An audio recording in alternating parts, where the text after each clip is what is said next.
Good day, everyone, and welcome to the IMO Singapore Future of Shipping Conference. My name is Yvonne Chan, and I'll be your moderator for today. This event is jointly organized by the Maritime and Port Authority of Singapore and the International Maritime Organization as part of Singapore Maritime Week 2021. Today, we will explore opportunities to build a greener, safer, and more efficient shipping industry. A lineup of speakers and panelists representing regions, governments, and industry will share their insights on how the global community can achieve the IMO's 2050 greenhouse gas reduction target and how digitalization can shape the future of shipping. Over 1,700 participants have registered for this event, including key decision makers from various governments worldwide and representatives from across the different sectors in the maritime industry. So thank you for joining us for this conversation. To begin today's program, I would now like to invite the Minister of Transport for Singapore, Mr. Ong Ye Kung, to address us. Minister, please. Secretary General of the IMO, Mr. Kee Tak Lin, Excellencies and distinguished guests, ladies and gentlemen. Since the age of the explorers, ships have enabled goods and people to flow around the world. So over the centuries, trade flows have grown and globalization quickened. With the advent of the steamship in the 19th century, we were no longer at the mercy of the winds. The invention of the humble container facilitated explosive growth in world trade. With trade comes greater business opportunities, creation of jobs, cooperation, interdependence between countries, which set the precondition for peace and stability. Developments in shipping had and will continue to have a real impact on the development of economies and uplifting of lives around the world. The shipping community, comprising ports, vessels, seafarers, shippers, is itself very interconnected. I'm happy that many distinguished partners who believe in finding solutions together are gathered at this conference. I'm especially grateful to the IMO, which is organizing this conference with us after the very successful Future of Shipping webinars held last year. Today, the maritime industry is charting some exciting new frontiers. And let me share with you two areas: decarbonization and digitalization, where we can work together to realize a better future of shipping. Climate change is a global emergency. Its impact gradual but serious, and the impetus to address it is urgent. In Singapore, we launched the Singapore Green Plan 2030. With that, sustainable development and decarbonization is now our national imperative. The maritime industry needs to play its part in this plan. International shipping accounts for about 2 to 3% of global greenhouse gas emissions. The IMO has adopted targets for international shipping to reduce carbon intensity by at least 40% by 2030 and to at least half total greenhouse gas emissions by 2050, both in comparison to 2008 levels. Using transshipment container hub ports like Singapore is already the most economically and environmentally efficient way to move international cargo. Why? Because cargo can be consolidated on larger ships, direct port-to-port sailings can be reduced, and vessel idle times also reduced through efficient port operations. Together, we can make further steps to make the shipping of tomorrow greener, and Singapore will do our part. The Singapore Maritime Foundation, with the support of MPA, we convened an IAP, the International Advisory Panel on Maritime Decarbonization last year. The IAP has brought together leaders from industry, academia, government to propose pathways to decarbonize the industry. The IAP has released its recommendations earlier this week, and co-chair Mr. Andreas Omenbao will be speaking more about them later at this conference. One critical area to work on is the maritime fuel of the future. Zero carbon fuels like ammonia and hydrogen, they are possible, but these ideal solutions are quite a distance away from being viable. In the interim, LNG is recognized as a practical and transitional fuel to reduce carbon and sulfur emissions as compared to conventional maritime fuels. Last month, the first ship-to-container LNG bunkering operations was completed in Singapore waters.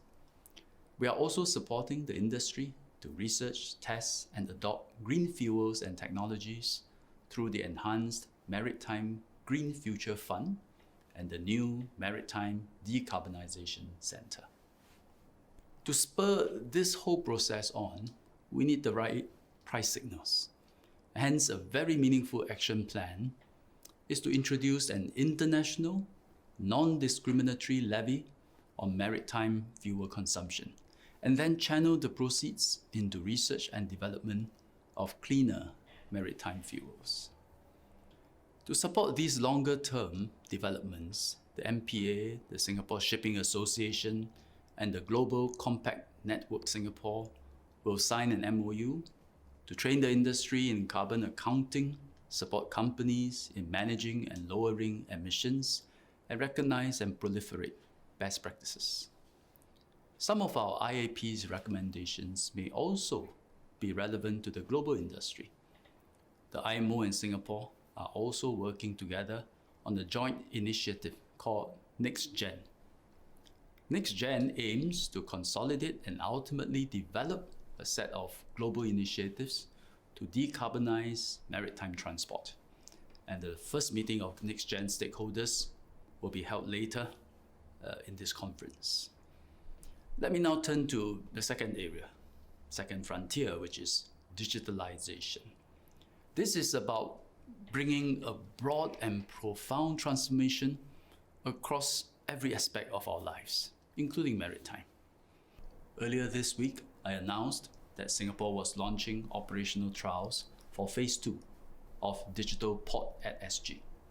This provides a single platform for all vessel-related transactions, or what the industry call maritime single window. We are already saving the industry about 100,000 man-hours per year with Phase 1. Phase 2 will enable customers to access just-in-time marine services such as bunkering. This will enable ships to turn around faster and reduce the emissions by ships in port. The merits of a maritime single window are inherently constrained if only adopted at one port. That is why Singapore has partnered the IMO to initiate Project SWIFT, or Single Window for Facilitation of Trade. Project SWIFT aims to build a maritime single window system for developing countries to digitize their port clearance processes.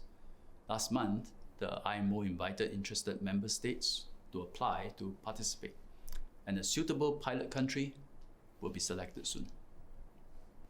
We are still at a nascent stage of fully leveraging the potential of digitalization, and we must continue to collaborate with one another to ensure that digitalization in maritime is inclusive and that we can fully unlock its benefits for global trade.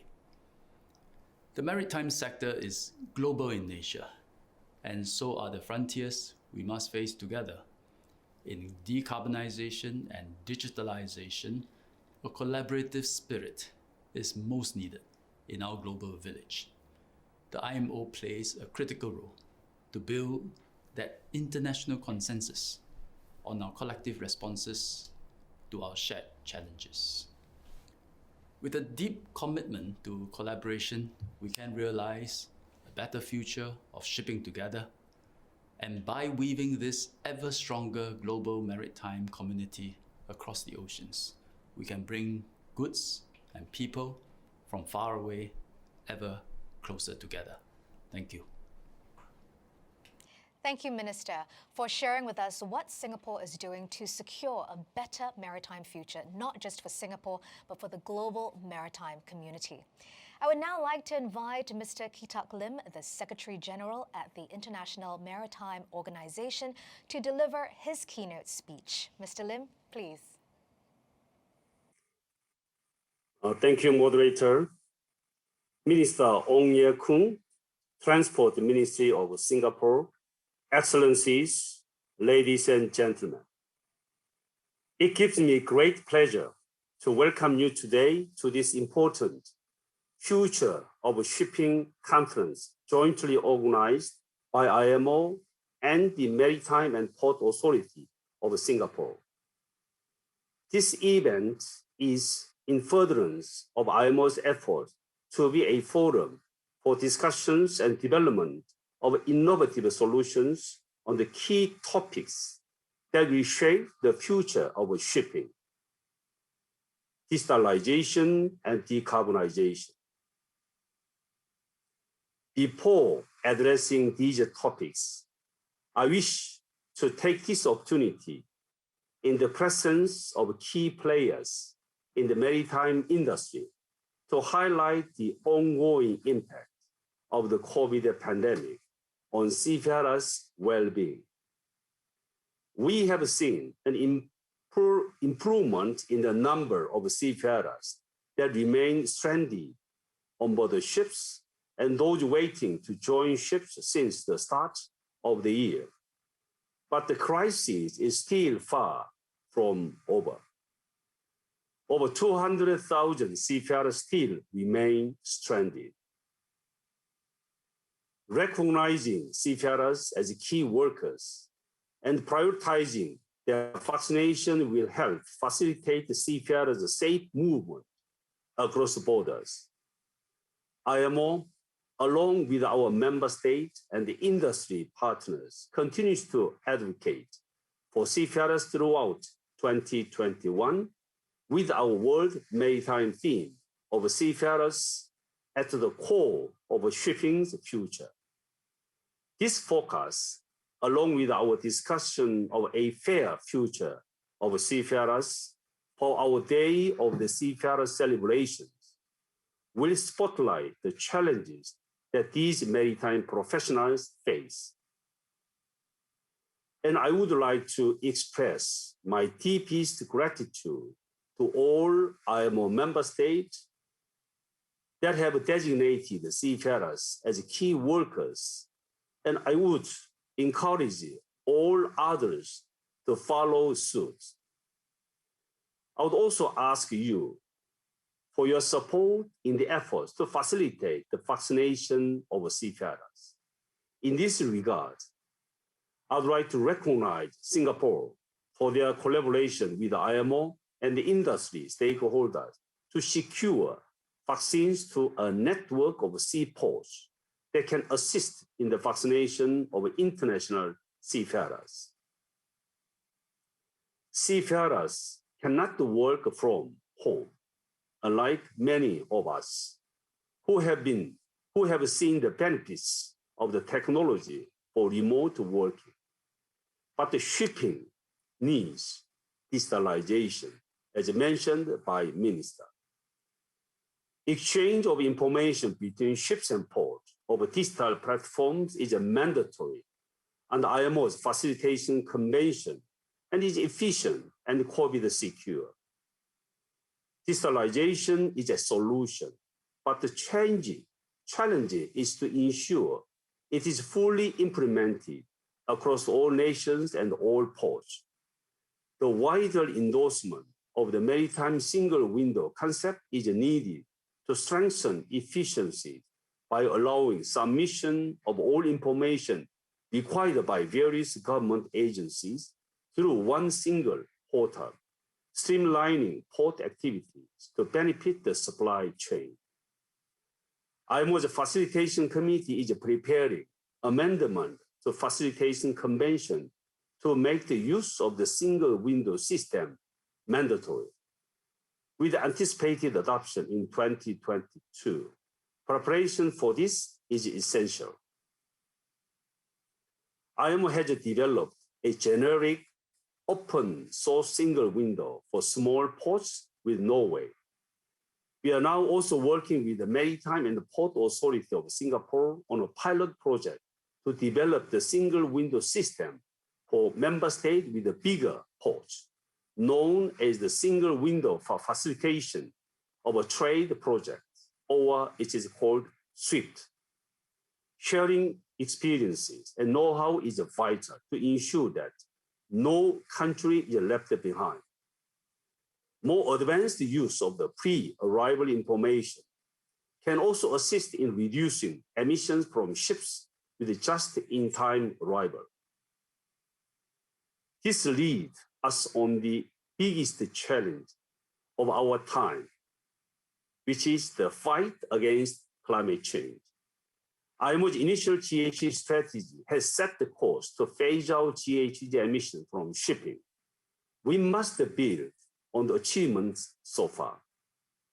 IMO adopted the first mandatory measure to improve energy efficiency of new build ships nearly 10 years ago.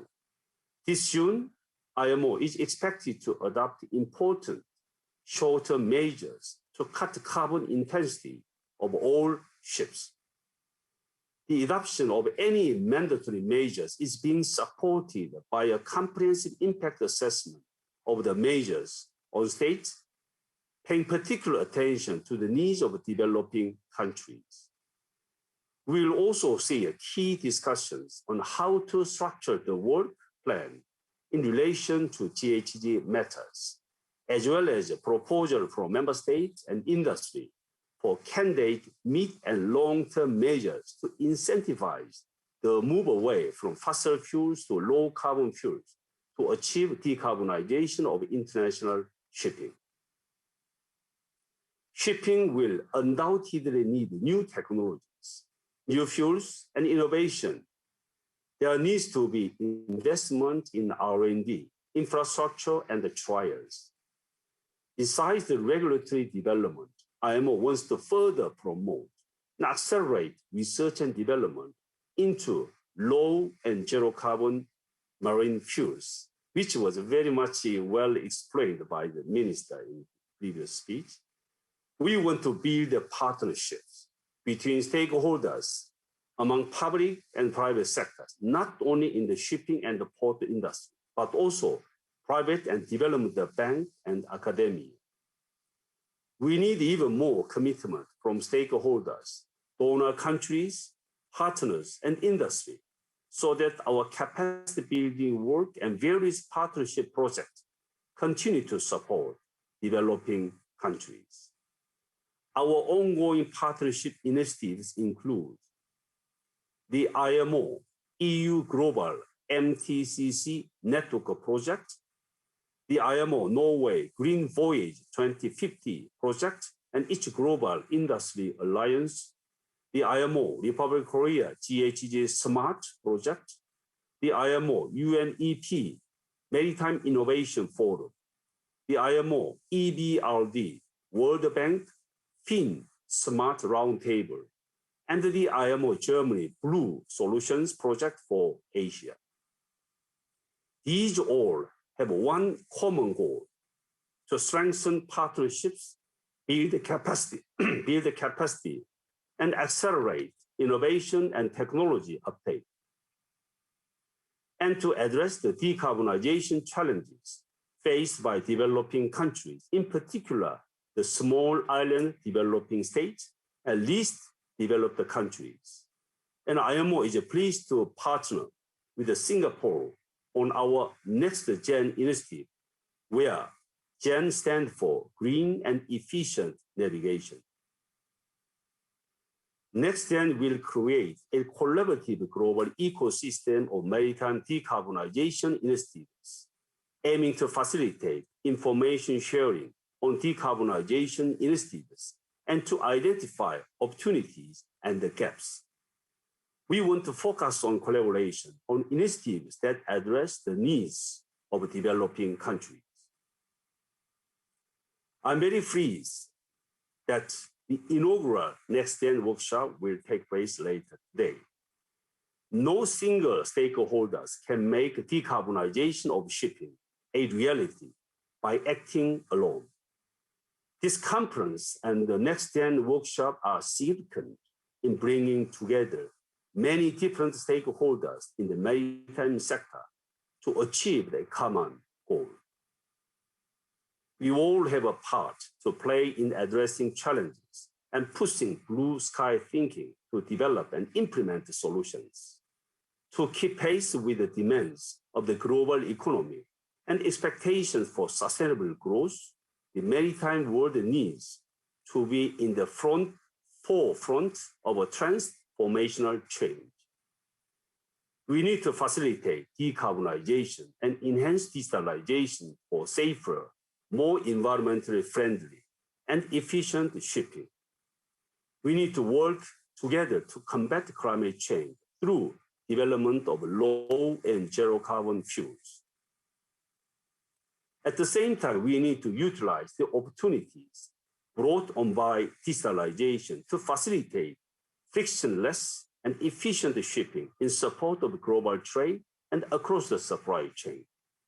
Meeting these ambitious goals will require cooperation and collaboration of all maritime stakeholders so that we can develop innovative solutions together.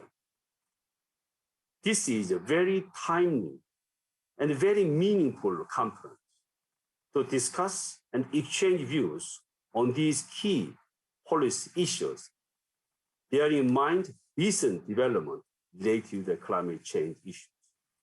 I wish you all a very successful meeting. Thank you. Thank you so much, Secretary General. It is heartening to know that IMO is strongly committed to putting maritime at the forefront of transformational change. Indeed, the decarbonization of international shipping will require globally coordinated solutions. So how do we translate this into concrete actions? Our stakeholders from across the energy and maritime value chains will share what they think needs to be done. Now, first in this session, we have Mr. Andreas Somenpau, Chairman of BW Group and Co-Chair at the International Advisory Panel of Maritime Decarbonization. Mr. Somenpau will share some of the key findings and recommendations by the International Advisory Panel on Maritime Decarbonization and what Maritime Singapore can do to support decarbonization within the industry. Mr. Somenpau, please. Greetings to you all. This week, we published the recommendations of the International Advisory Panel on Maritime Decarbonization, and I'm pleased to be sharing our key findings with you today. The full report is available on the Singapore Maritime Foundation website, so I'm going to frame my comments today around 4 key questions. One is, why did we set up this International Advisory Panel? The second is, what is the goal and vision? The third is, what are the most important elements of our proposal? And finally, what comes next? Why did we set up a panel like this? Well, the initiative was formed with the belief that we all need to play our part in the global drive to decarbonize, with IMO playing a leading role. And as we just heard from Singapore's Minister of Transport, Singapore as a nation has a vision and commitment to decarbonize. But to make it happen, you need collaboration between many players and you need an action plan. And that is what the IAP was set up to do, not to write a thought paper, but to come up with an action plan and ways forward. What is our goal or vision? Well, when you have an aspiration, you need a specific target. And rather than forming new targets of our own, we link them to IMO's targets. Reducing emissions by 50% in absolute terms by 2050 is an ambitious goal when you consider the likely growth in world trade and fleet size over the next 30 years. We also recognize that some people feel that we need to go even faster than that. And we have therefore said that we will try to exceed the IMO goals for 2030 and 2050 if we can. Just as IMO itself has said that we should target net zero as soon as possible within this century. We will do this by focusing on measures, standards, innovations, infrastructure, incentives, and bringing together stakeholders. What are the key elements of our proposal? Well, in order to put a framework around this list of objectives, we came up with 4 strategic objectives and 9 pathways under them. And you'll note that the objectives are all action words: harmonize, finance, collaborate, and implement. Implement is really what it's all about, but there's no point implementing if you're not measuring the right things. And it's hard to implement without thinking about where the funds are going to come from. And implementation is, of course, much more effective if you can bring together the right stakeholders. So these 4 objectives work hand in hand with each other. Turning to the details, I'm just going to highlight a few. Again, the report is available in detail, so you can all read them, and you can read faster on screen than I can speak. So I'm just going to highlight the key ones. With measurements, the first one, there is always a risk that you fix one problem and create another one. In other words, that we push the problem somewhere else rather than actually fixing it. And you therefore have to look at life cycle cost. You have to look at the full supply chain. You also need to have a way to measure, report, and benchmark in a robust and trusted way, which is where IT can help with that. On our second pathway, in order to progress to action, you need to have reliable standards for data and for safety. Also, one of the interesting opportunities here in shipping is just-in-time arrivals. Those of you who are familiar with how the industry works, we often rush into port just to wait once we get there, and that burns a lot of fuel, creates a lot of emissions. And it would be better if we can time our arrivals to be just in time and burn less fuel. It seems obvious and simple, but there are a lot of players who need to make something like this happen. There are contractual obligations, there are differentiated incentives. You have the port, you have the customers, you have the shipping companies, and so this needs an all-stakeholder approach. On the third pathway, we recommend to design and implement pilot projects so that we can try out new solutions, and then to share insights where possible so that we can scale up. The fourth pathway is to build flexible ship capabilities and relevant infrastructure. And we think that Singapore is well placed to think through the infrastructure needs for decarbonization, being the world's largest bunkering port, in addition to considering the flexibility we need on the ships for a multi-fuel future. And of course, this is not just about one port, but there needs to be a conversation between many ports so that we can build the infrastructure we need. The fifth pathway is to develop green financing mechanisms. I mentioned earlier, if you want to decarbonize, you need to consider where the funding will come from. And our recommendations refer to financing schemes, leasing schemes, and ideas to close the gap between existing and new fuels. Pathway 6 is to develop mechanisms to support carbon pricing, and we believe that there should be a carbon cost included in the price of fuel. If we make progress on that, we will need mechanisms to verify and collect the funds, and we will also need to think about, under Pathway 7, ways to channel the funds back into decarbonization so we can create a virtuous circle. We believe that Singapore can play a role as a trusted partner in that. Pathway 8 of the 9, this is a repeated theme around collaboration, and it requires this coalition of players, including ports that I mentioned. It requires good communication flows, and our recommendations and proposals cover this. The 9th and last recommended pathway, which was announced this week and has the support of key players, including the Singapore government, is the establishment of a decarbonization center in Singapore to coordinate and continue the work. And that brings me to my last question, which is what's next? The report has been submitted to the Singapore government, and it is being published on the Singapore Maritime Foundation website. We have started work on the Decarbonization Center.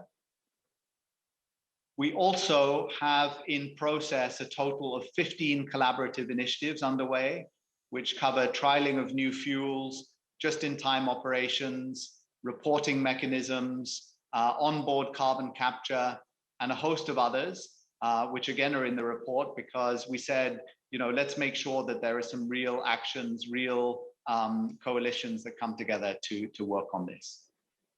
And we will keep working now to drive concrete actions towards our goal in support of the vision to mitigate the industry's impact on climate change. Please do help us if you can.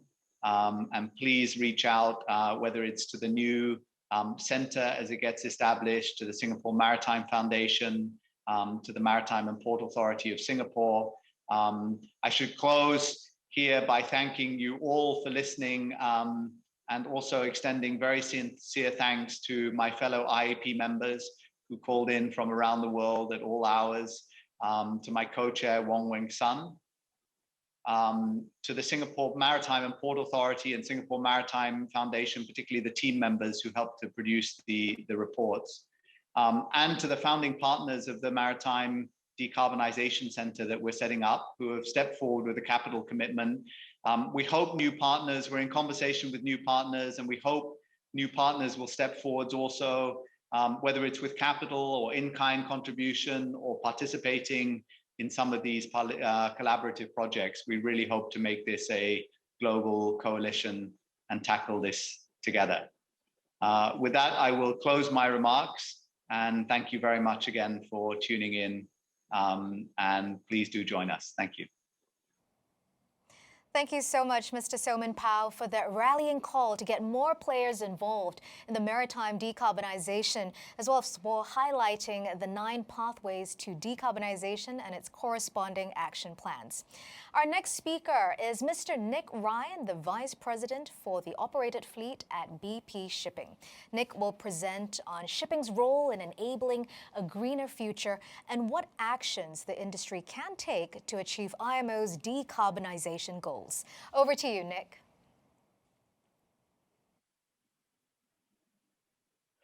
Thank you. Hi, everyone. I'm Nick Ryan. I'm the VP Operated Fleet for BP Shipping. I've been at BP for 9 years in various leadership and technical roles, and my seafaring experience comes from 18 years as a marine engineer officer in the Royal Navy. I'd like to thank MPA and the IMO for the opportunity to speak at today's conference. Like all other sectors, the maritime industry is faced with a significant challenge to decarbonise. So, what is shipping's role in enabling a greener future? I will share some thoughts and proposed actions on how we might improve the impact of shipping and how our industry might work together towards decarbonisation. Before I go through my slides, I'd like to share our standard disclaimer.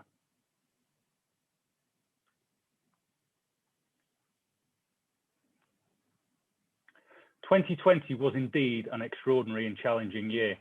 The world was faced with an unprecedented degree of economic disruption, with GDP declining dramatically. Even today, the impact of COVID-19 continues to threaten recovery in many countries. For all of us, the extent of disruption has been quite shocking. We saw oil prices decline to record low levels in April, and the industry was faced with unprecedented levels of demand destruction. This came as the virus forced curtailment of air and sea travel, with people having to adjust to working from home where possible, and significant restrictions in social activities. Although the pandemic is still far from being under control in some countries, if we look beyond the current situation, we at BP continue to believe in the story of economic growth and progression for the next 30 years. The growth in global activity and prosperity is underpinned by continuing high levels of urbanization, mainly in developing countries in Asia. The expansion in activity is supported by an expected population growth of around 2 billion. More importantly, from higher productivity, we expect GDP per head and hence prosperity to grow. This will drive around 80% of the expansion that you see here in global GDP over the period.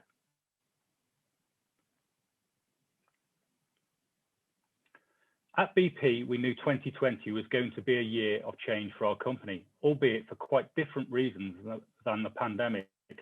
Last February, we launched our new ambition to be a net zero company by 2050 or sooner and help the world to get there too. We are accelerating our transition from an international oil company focused on producing resources to an integrated energy company focused on delivering solutions for customers. Over the next decade, we plan to be a very different company.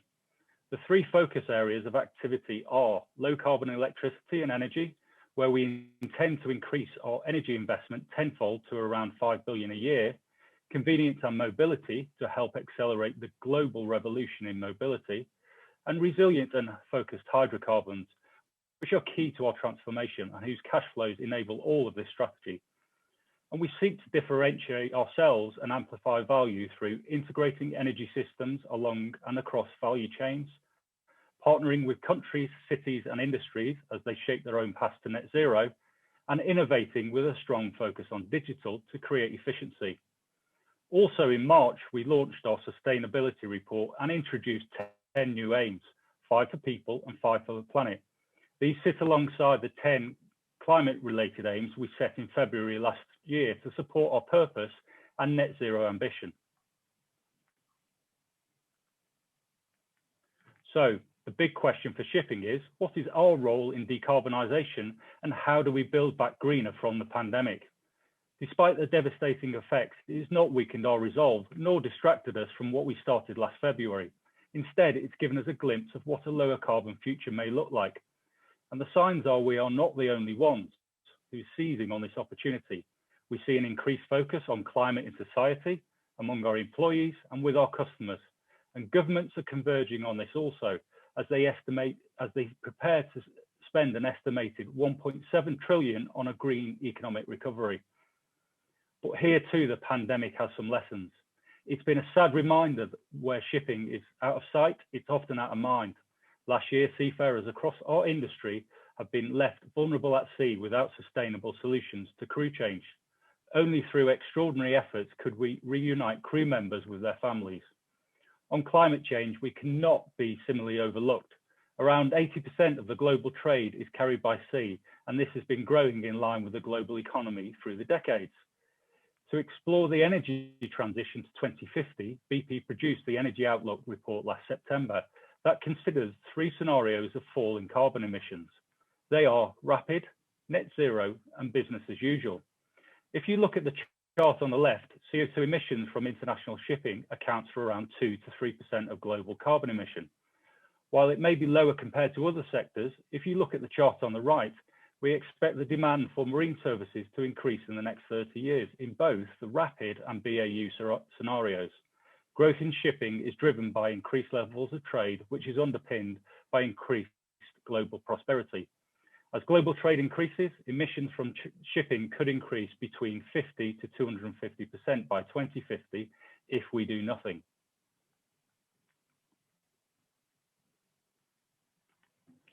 So how can we improve the environmental impact of shipping and work together towards decarbonisation? Firstly, by taking actions ourselves. Each company's pathway to a lower carbon future will of course be different. At BP, we have taken action during construction to optimise hull form and ensure equipment fit in our ships is such that it increases efficiency. We are taking further action now to use data better to make smarter interventions to manage hull and propeller efficiency better. We are also investing in advanced hull coatings and energy saving devices. We also started a project to install new technology to measure methane emissions for all LNG carriers. And we've also been conducting biofuel trials since 2019 with success in emission reductions. Lastly, none of this is easy, so we will need to form partnerships with the best in the industry. We are a member of the Global Maritime Forum and Getting to Zero, and we've also signed up to the Neptune Declaration and are reviewing our involvements in some other important initiatives. Through such collaboration, we hope to jointly develop actions to tackle the global challenges we face in the maritime industry.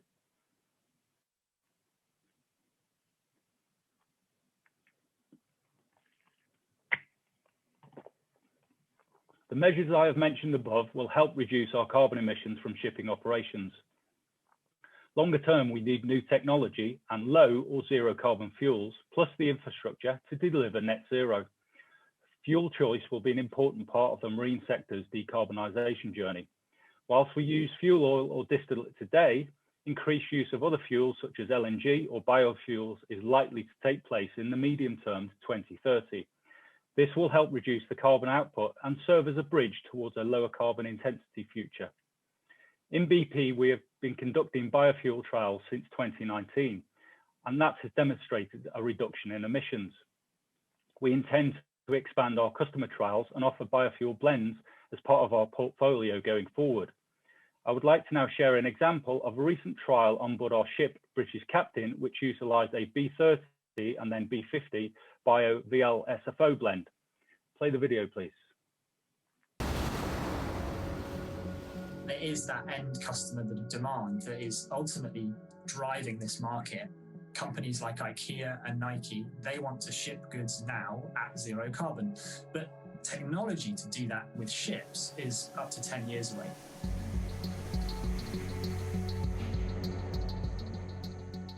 The key aim of the biomarine trial was to run 2 grades of biofuels and to understand what the impact would be on CO2 emissions, and also to check whether there could be any implications for the vessel for running biofuels over a longer period of time. The results from the trials are really interesting. So the British Captain ran the B30 and the B50 grades between October and December last year, and we were able to see a clear reduction in CO2 emissions from the vessel. In fact, 845 tonnes is a reduction, and that's the equivalent of 8 return flights from London to Amsterdam. If the British Captain had run on, say, B30 for the whole of 2020, that would have been a reduction of 6,458 tonnes of CO2 emissions. So I think it's just really clear for us that sustainable biofuels do have a role to play in reducing carbon emissions across the marine sector. The market itself has been active probably for just over a year and a half in ports such as Rotterdam and Antwerp. Going forward, we expect that to increase in scope and ultimately combining our marine footprint with our biofuels business in many more of our marine locations. So the shipping trials are really important, not only for us, but for our customers, in knowing that we're prepared to put our money where our mouth is and that we're credible in the discussion to lower the carbon intensity of the goods that we sell, but also to generate significant additional margin to trading and shipping in the years to come.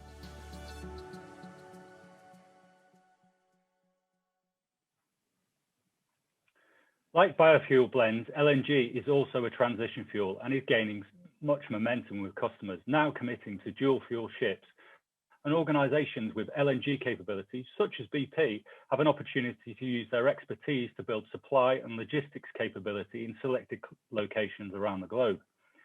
In the longer term, hydrogen, ammonia and other fuels could be considered as future low or no carbon fuel solutions. A significant amount of work is required, however, to develop the right infrastructure, supply capability and industry procedures to ensure they are safe, efficient and economically viable. All these fuels may feature as part of the fuel mix solution going forward. We all know that security of energy depends on diversity, but recognise that cost is likely to be a barrier to any switch to a low carbon fuel. One of the actions that could help is for leading global ports to incentivise the use of low carbon fuels. For example, to subsidise cost of fuel through tax rebates or through the reduction of port dues. Another may be the provision of technical funding for companies to develop pilot trials. Any adopted framework should be technology neutral and goal-based, should not incentivise specific fuels, and should be aligned with the IMO decarbonisation objectives. We also need to ensure the certainty of investments in both ship and land-based infrastructures.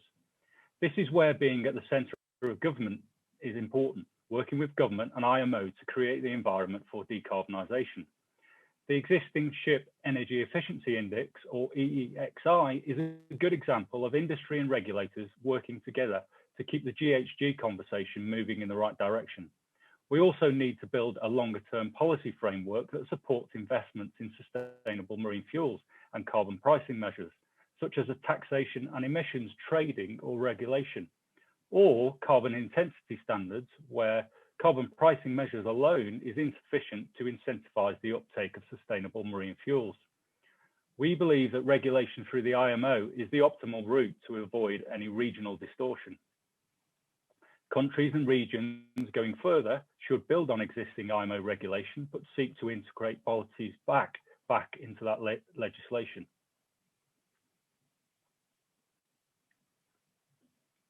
The shipping industry can transform.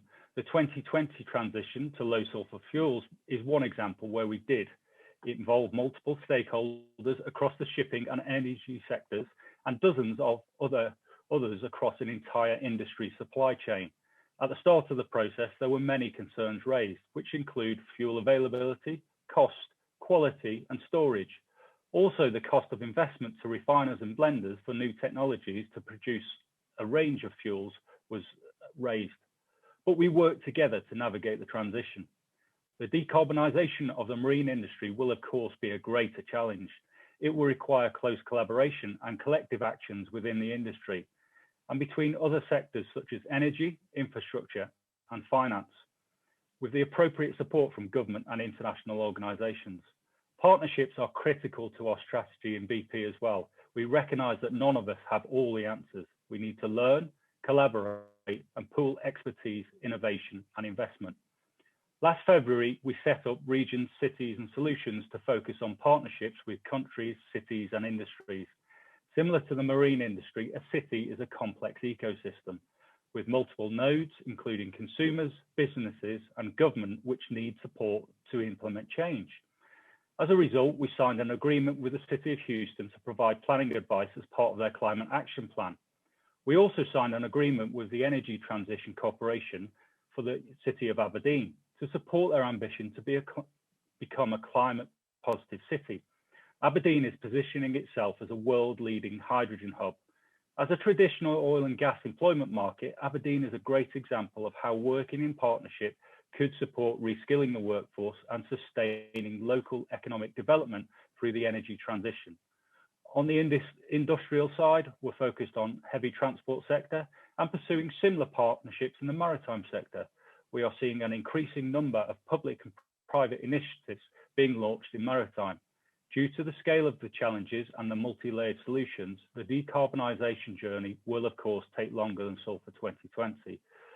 We should treat it as a series of hurdles and challenges that have to be taken on consistently and at the right pace, rather than seeing it as one big hurdle to be tackled in one go.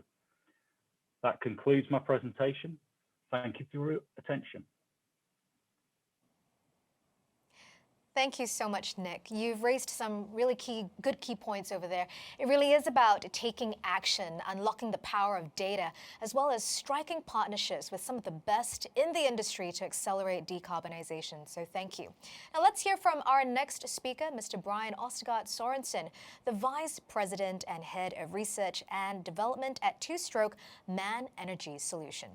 Brian will share with us an engine designer's perspective on the ways forward to low and zero carbon shipping. Brian, please.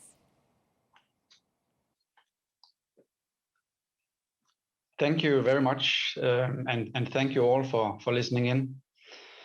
My name is Brian Ostergaard Sørensen, and I'm sitting as mentioned as head of R&D for the Two-Stroke business side in MAN Energy Solutions.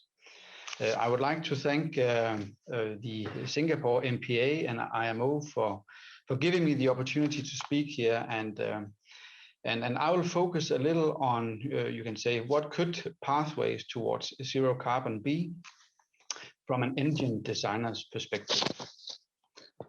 So as has already been mentioned, you can say shipping is responsible for a rather significant amount of global emissions on CO2. But we need to keep in mind that shipping is by far the most efficient form of transportation still. But we need to do something. We need action is required, and from MAN Energy Solutions, we are committed to help drive the decarbonization, this energy transition together with partners, because it is truly a global challenge, and it requires global solutions. So looking at it from an engine's designer's perspective, you can say, is this a threat or is it an opportunity? Within MAN, we think it's actually an opportunity, but there are some key requirements that needs to be met when we look at technology and the future requirements for propulsion systems. There's something around the life cycle cost. What is the efficiency of the solution? What is the fuel consumption? What is the maintenance cost? What is the robustness, the flexibility, and is it possible to retrofit? Is it possible to secure your asset for the future should the requirements change? And then, of course, the last thing that is very important is that we need to have an end-to-end view. So we need to make sure that the life cycle assessment from well to wake is positive. And I think it was already mentioned, we should not push the problem somewhere else, but we actually need to make sure that we deal with it throughout the chain. So looking ahead, mastering this fuel complexity will be a key factor for success. We believe we have the technology available now, and I will show you a little more detail later around that. But it is important to work together to deal with this challenge. So an example of how could a pathway to low carbon emission look like. Here we have looked a little back in time and seen, you know, what has happened over the years, and when we look at a vessel and the evolution there has been, it is evident that technology and operational measures will not do it alone. We need to look into alternative fuel to close the gap if we really want to lower the emissions from the vessel. I think a lot of initiatives are going on in the industry, and we want to be part of that solution. But an alternative fuel, a new fuel type, is needed in order to close the gap. So what could the fuels towards carbon neutrality look like? This is, you can say, an area of different fuel types that could actually go towards carbon neutrality. And then using the current fossil diesel or MGO as basis, biofuel has already been mentioned as a viable option. We see current technology being able to burn this without major challenges.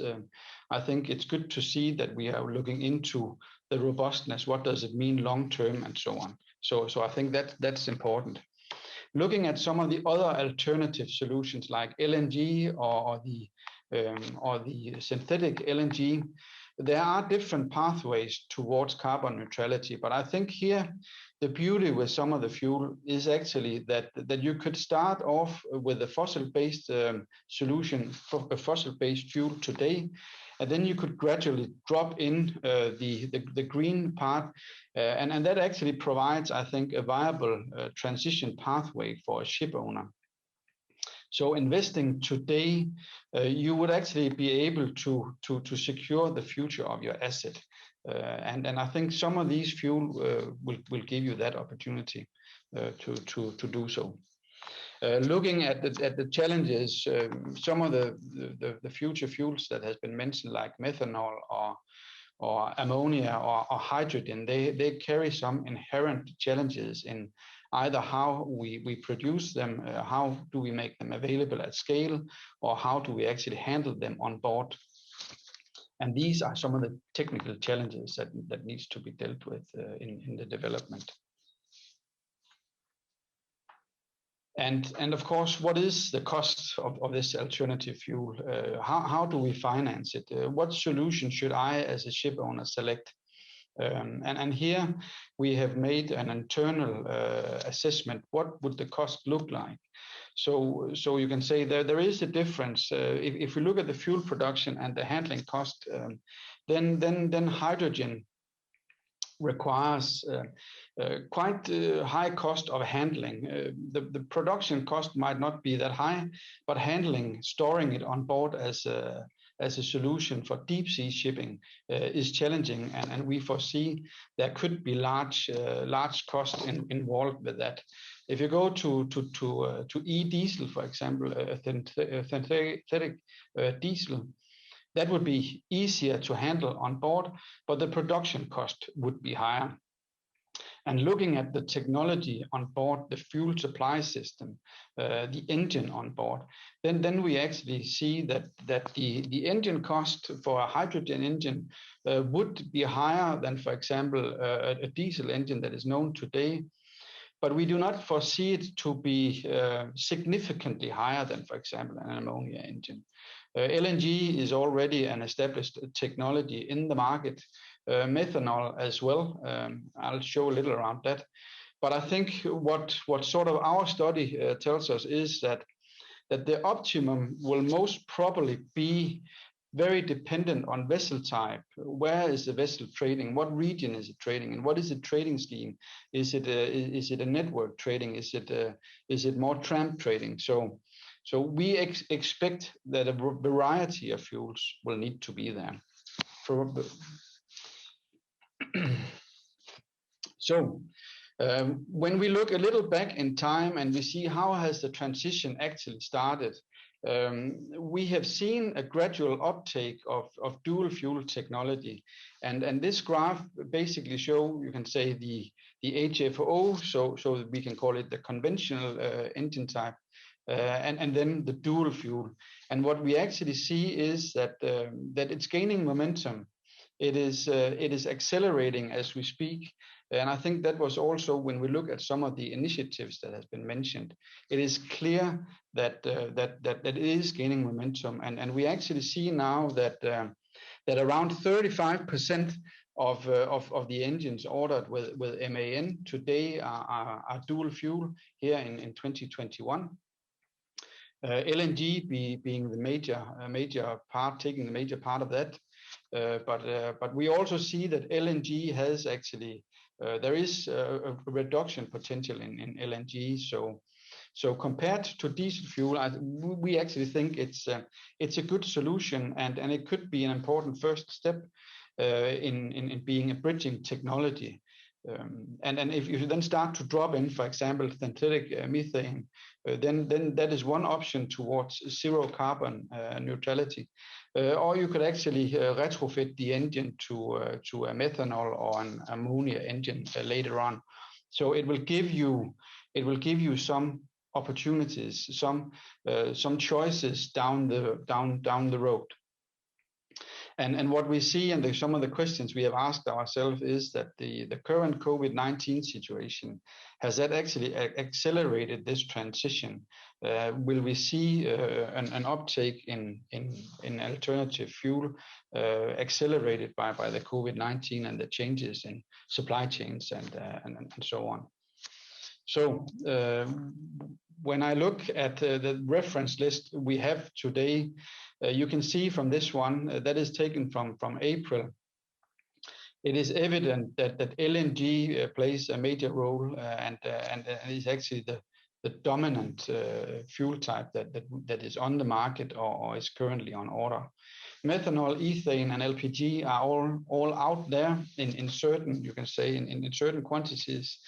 And I think we have today around 1.7 million running hours. So it is an industry established technology, these fuel types mentioned here. We actually think that this is it's scalable solutions, all of them. And the future, of course, then what is next? But 1.7 million running hours. We consider this as technology readiness level 9 for those of you who is considering that. So established technology is already available. So the forecast we actually made last year, you could say, is we ask ourselves, of course, were we too conservative if today the amount of dual fuel engines, or sorry, engines being ordered is already 35% here in 2021, we estimated 20. Then I think what we can say is that it's accelerating faster than what we expected only 12 months ago. But what we also see is that the uptake of of dual fuel is very dependent on which segments you are looking into. So certain segments where, for example, you can utilize the cargo to also burn as a fuel, there we have actually seen a transition much faster in other segments. But what we see is a general trend is that all sectors are changing, but certain segments faster than others. So how have we approached this from MAN point of view? Basically, what we have said is, we need to make sure that the designs are future-proof, that we build in a certain degree of fuel flexibility, because we believe this is where the industry is going. We believe that the vessels you build today might not be running on the same fuel in 10 years' time. So that is why we have seen the different platforms, and we have actually worked a lot with how can you rebuild, how can you retrofit to a different solution. So when we talk retrofit, we are not talking just the push of a button, but it is smaller or larger types of rebuilds of the engine, or maybe you need new tank infrastructure. But this is sort of the philosophy we have. It's just built-in fuel flexibility. And looking, for example, at the MEC, that is our traditional conventional engine, then this one we have said, that can be rebuilt to all the different fuel types we have, and we have actually done rebuilds already to some of the fuel types. So it is here. The possibilities are here. The technology is here, and I think we will just see an increase in that in that space.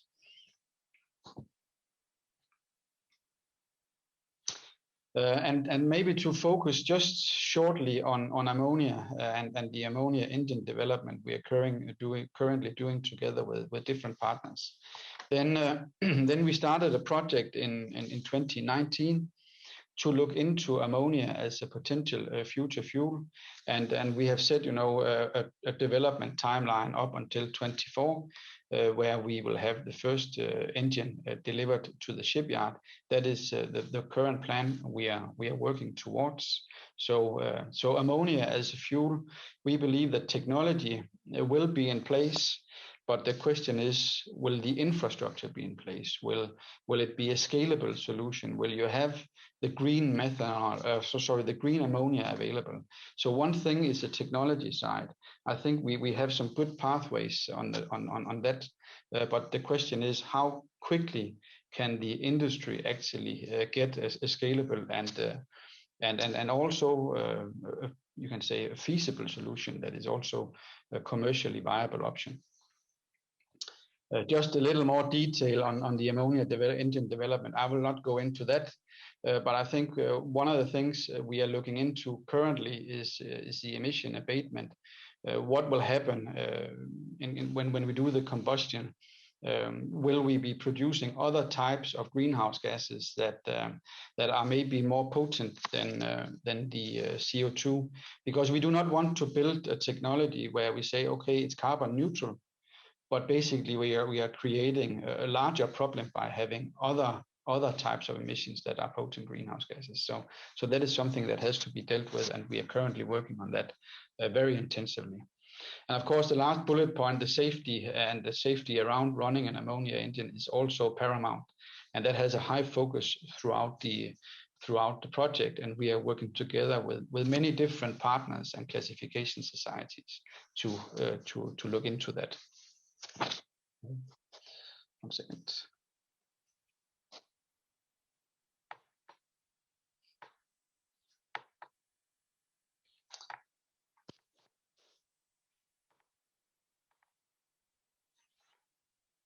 So maybe just to summarize here, we think or we believe that the low carbon vessels of tomorrow, they need to be commercially viable. So technology needs to be there, technology needs to be available, but also the infrastructure, the fuel itself needs to be available.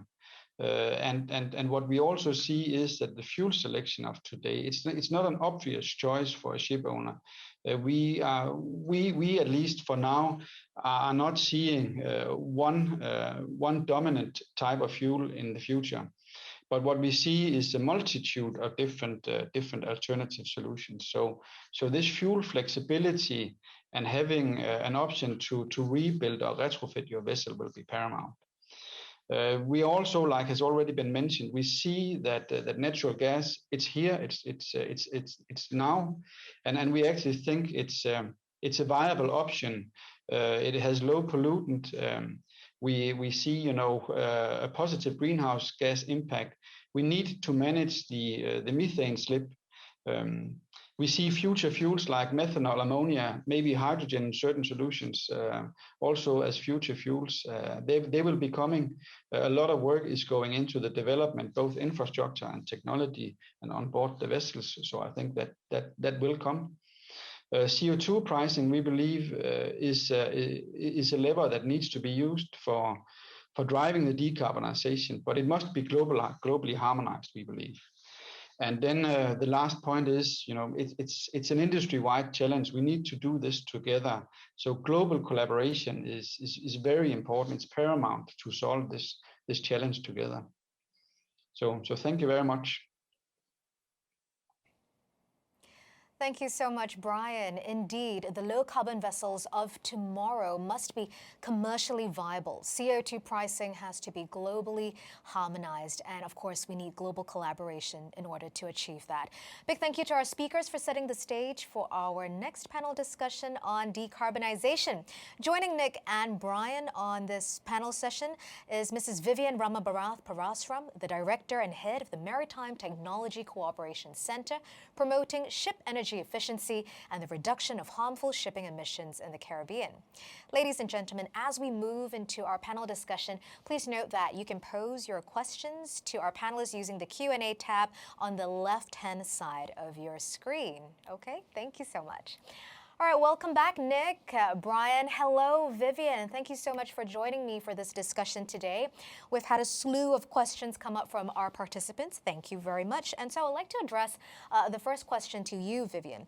What more needs to be done to ensure that every country is able to play a role in reducing greenhouse gas emissions from shipping? Vivian. Thank you for that question. It's very important that the world moves together in tandem. And therefore, the developing world is often left behind in terms of infrastructure, in terms of digitalization, in terms of access to adequate technology. So it's very important that current initiatives like the IMO, the GMN project, the Green Voyage projects, all of these projects are upscaled for the region, and also that all the speakers have also spoke about industry collaboration. So really a three-pronged approach that sees government, industry, and academia playing a very important role in moving the developing regions forward to ensure that no country is in fact left behind.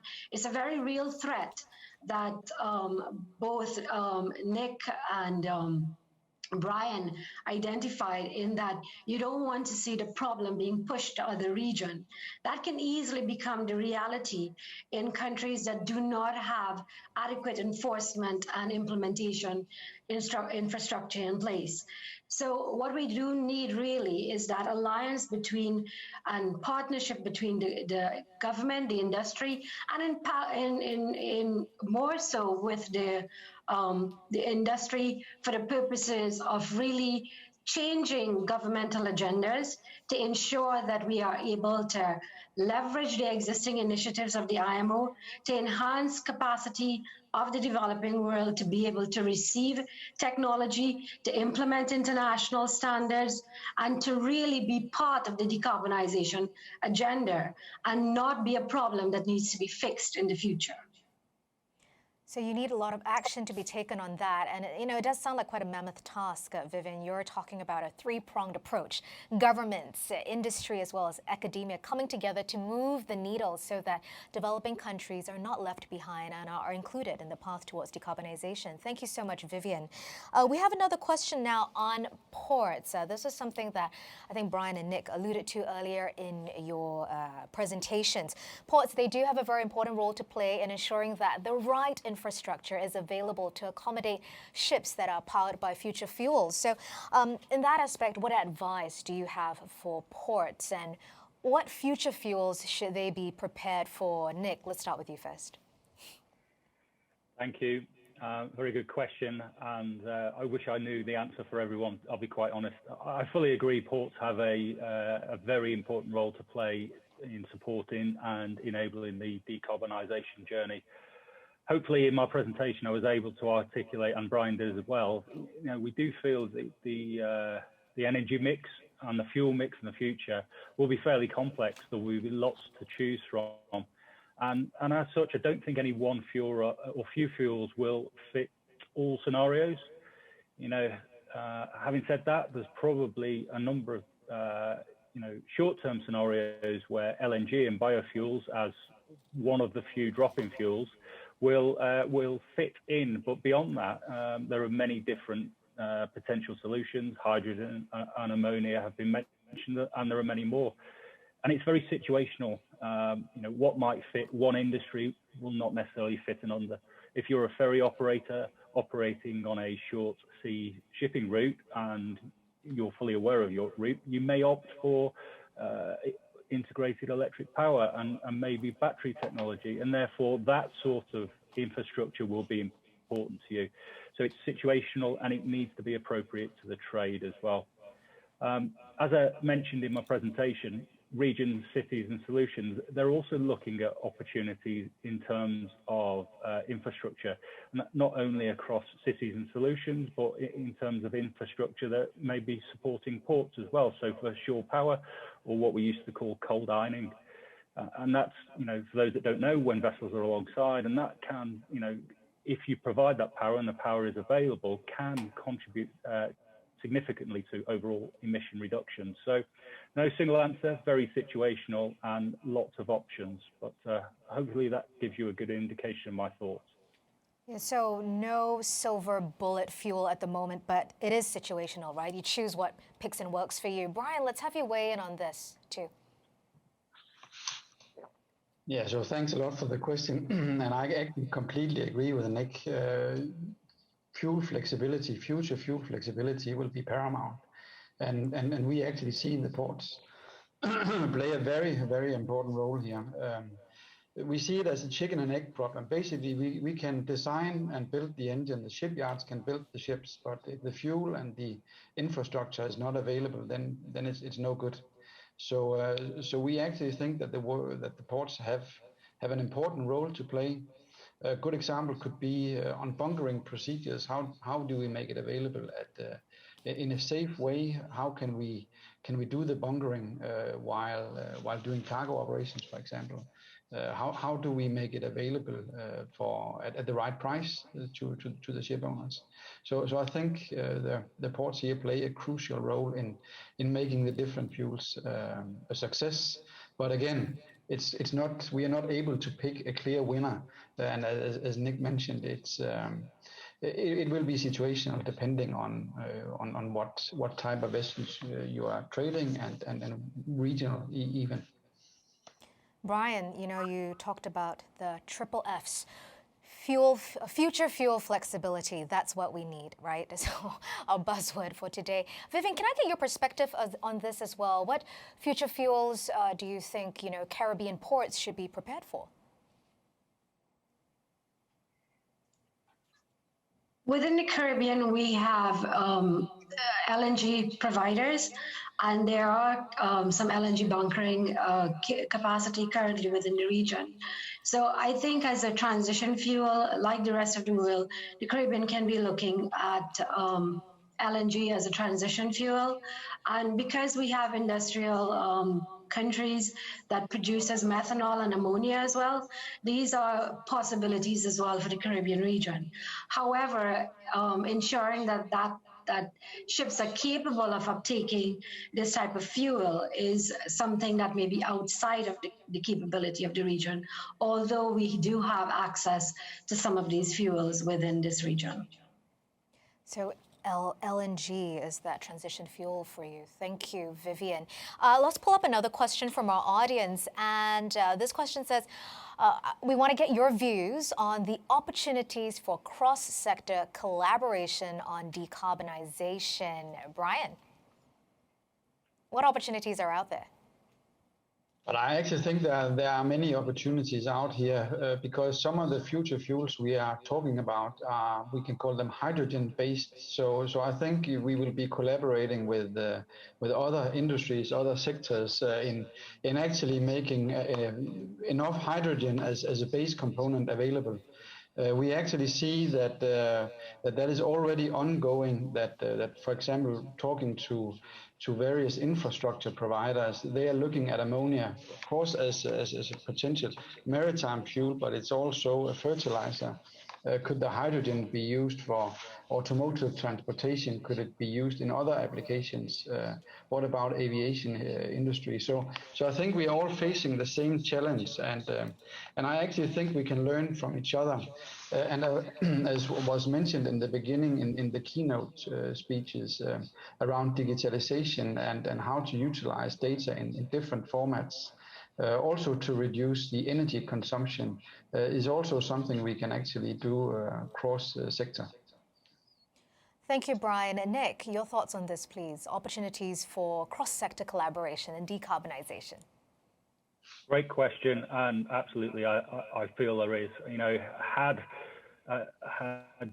fertilizer and ammonia not been used in the past and the development that took place as a result of that, maybe we wouldn't be talking about ammonia as we are now.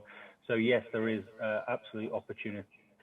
Our RCS, Region, Cities and Solutions entity, are working in heavy transport, working across maritime, and there are opportunities with cities, with regions, and with different sectors where one can learn from the other. So I do think that there is definite opportunity there in terms of sharing information, sharing knowledge, and in delivering that drive towards net zero decarbonisation of the maritime industry. Yeah, fully support. Thank you, Nick. Vivian, I think this is quite a subject that you're quite passionate about as well, because there needs to be, as you've mentioned from the beginning, partnerships, right? More people involved in helping developing countries get out of that rut. Your thoughts on this question, please, Vivian. Definitely, in terms of partnerships, we need that cross-sector collaboration. And of course, there are certain sectors that are certainly larger players in the economic sectors of the Caribbean region and in the developing world. And perhaps they need to be invited to drive the process, to take the lead in the process, and to assist in driving the correct agenda within the government circles to ensure that that the regions are pushing ahead in decarbonization and digitalization. We've mentioned the ports as well, and the ports are key to the maritime sector. And in terms of the information and the technology sector, that sort of collaboration needs to happen. We have agencies like the IDB already investing in improving single electronic windows across the Caribbean. And what we probably need to see is the energy majors, the technology majors, the IT majors, and the port sectors coming together, perhaps a roundtable discussion as to how we can drive the process for improved implementation. So seeing port sectors come together. On that note, Vivian, very quickly, what is the one key thing MTCC Caribbean would like to see more of, in addition to port sectors coming together to support your work where you're at? It's like a wish list. Yeah, well, we really need to see legislative reform across the Caribbean region. It is one of our weakest areas in terms of implementation. So definitely investment and capacity in terms of legal and institutional reform is an imperative. Legislative reform, institutional reforms, an absolute imperative. You know, earlier on, Vivian talked about the LNG as a potential transitional fuel that works for them in the Caribbean. I want to quickly get Nick and Brian's views on this. What are your thoughts on LNG as a transition fuel? You both mentioned quite a bit about ammonia, green hydrogen. Let's start with you first, Nick. Thank you. So LNG is a transitional fuel. Yes, we are, we use it in our LNG carriers, and it's very successful and becoming ever more efficient. We're seeing lots of movement in the market as well in terms of non-LNG ships utilizing LNG as a fuel. And I see much progress there, lots of investment taking place. And as Brian alluded to, a long time ago, we used to allude to the chicken and egg situation with LNG infrastructure. I think we're beyond that now. I think there's lots of investment, lots of expertise being put into LNG as a marine fuel in different parts of the globe. And BP and other energy companies are putting some considerable time and effort into that. It is a lever that we may consider in terms of our own vessels, but no decision has been made with regard to that just yet. So very much so, LNG as a transitional fuel. I think personally, probably closely followed by hydrogen and ammonia. And there are other options too, and lots of opportunity out there. I guess it's very difficult for any ship owner to know when to join in and which way to go. I don't think it's all about delivering the net zero now or delivering huge GHG reductions now. It's about knowing something about the industry and making incremental change and working with others to do so as well. That's a key, isn't it? Making incremental change before you decide to switch up your fuels. Brian, your thoughts on LNG as a transitional fuel in the meantime before we move to full hydrogen or ammonia? We see it as an established fuel as well. So we actually think it's a very viable transitional fuel choice. Looking at it from a technology angle, then you can say the LNG engines are out there. There is an increasing number. It's proven technology. The same goes for the onboard supply systems.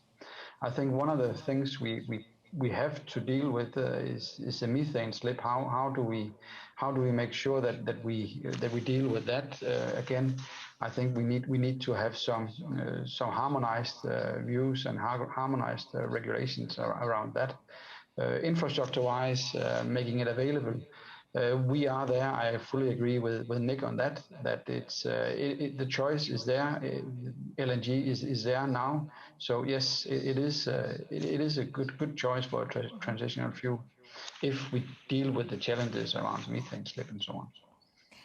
Thank you so much, Brian. I want to quickly pull up a question from our audience too. Thank you so much for keeping those questions coming in fast and furious. What is the one biggest hurdle towards the adoption of decarbonization for the shipping industry? One biggest hurdle, you think, holding us back? Vivian. Well, it's quite tough to choose just that one, isn't it? Yeah. Well, I think it's the current adoption of technology and the availability of the fuel, even if the technology is available. So I think, and that's closely linked with cost, the cost and the return of investment for all of these transitions. And so it's not just one aspect. I think it's multidimensional, and it's the technology, the fuel, and the cost of the implementation of the new technology. Cost and implementation of new technology. Thank you, Vivian. Brian. Nick, you have some time to think about it in the meantime. Brian? I agree with Vivian here on this, but I also now have the luxury, of course, of maybe can add one point, and I think it's the scalability, and you can say if you need to go for a certain fuel, how do you ensure that is also a future solution, and you're not ended up in sort of a dead end.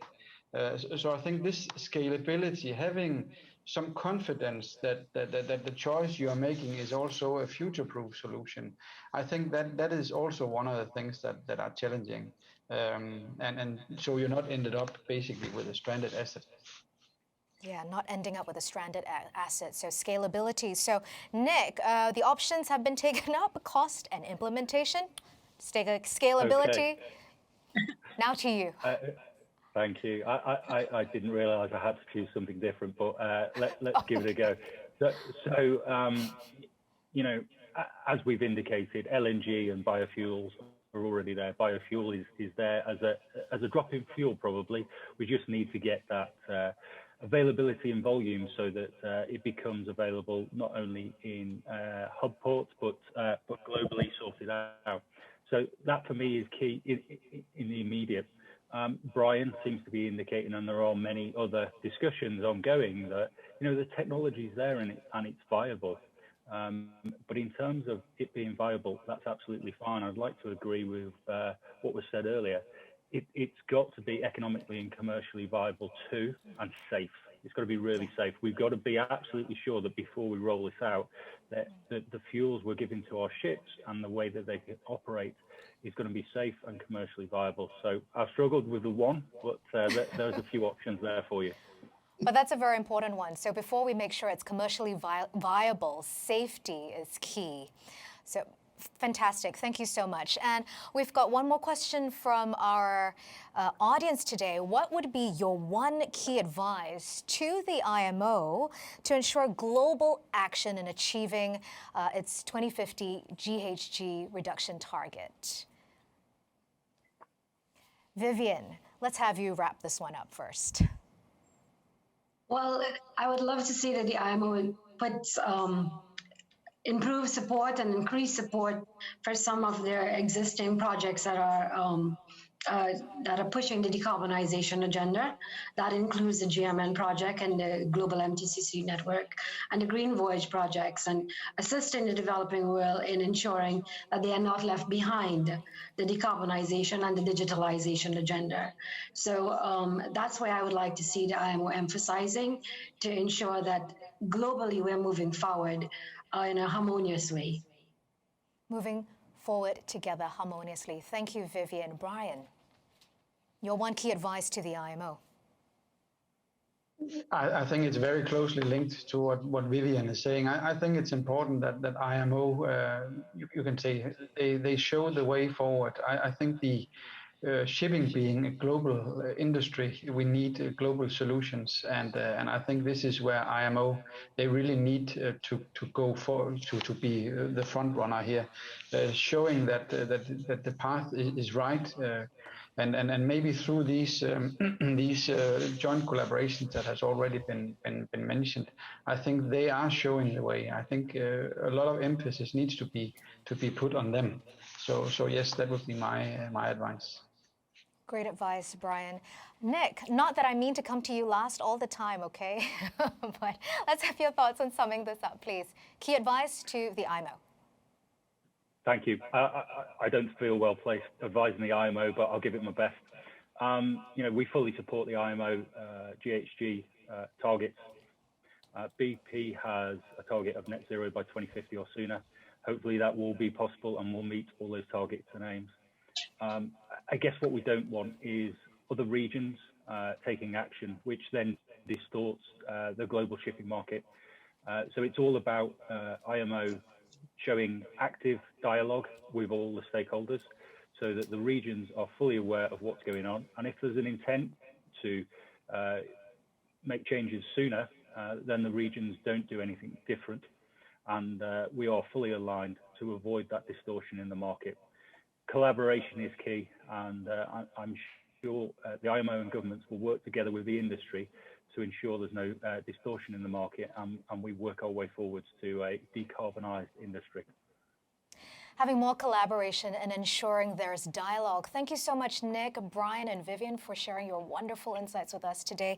Ladies and gentlemen, I think it's very clear that the path towards decarbonization has to include all countries and stakeholders. We must aim for a global regulatory alignment in order to meet the IMO's target of reducing greenhouse gas emissions by 2050. I think the scale of the challenge is huge, and no sector can do this alone. We also need strong commitment from governments and from industry across the energy and maritime value chain to ensure that low or zero carbon solutions can be made viable and accessible via international shipping. Only when these ideas are translated into concrete action can we reach a level playing field with the alignment of decarbonization targets and timelines. So once again, thank you so much, Nick, Brian, and Vivian. It's been a pleasure speaking to you. Thank you. On that note, let's move on to the second segment of our conference for today, digitalization. We're now witnessing a growing imperative to automate and digitalize the maritime sector. And we are hearing that the key benefits of digitalization can only be realized when all stakeholders are on board.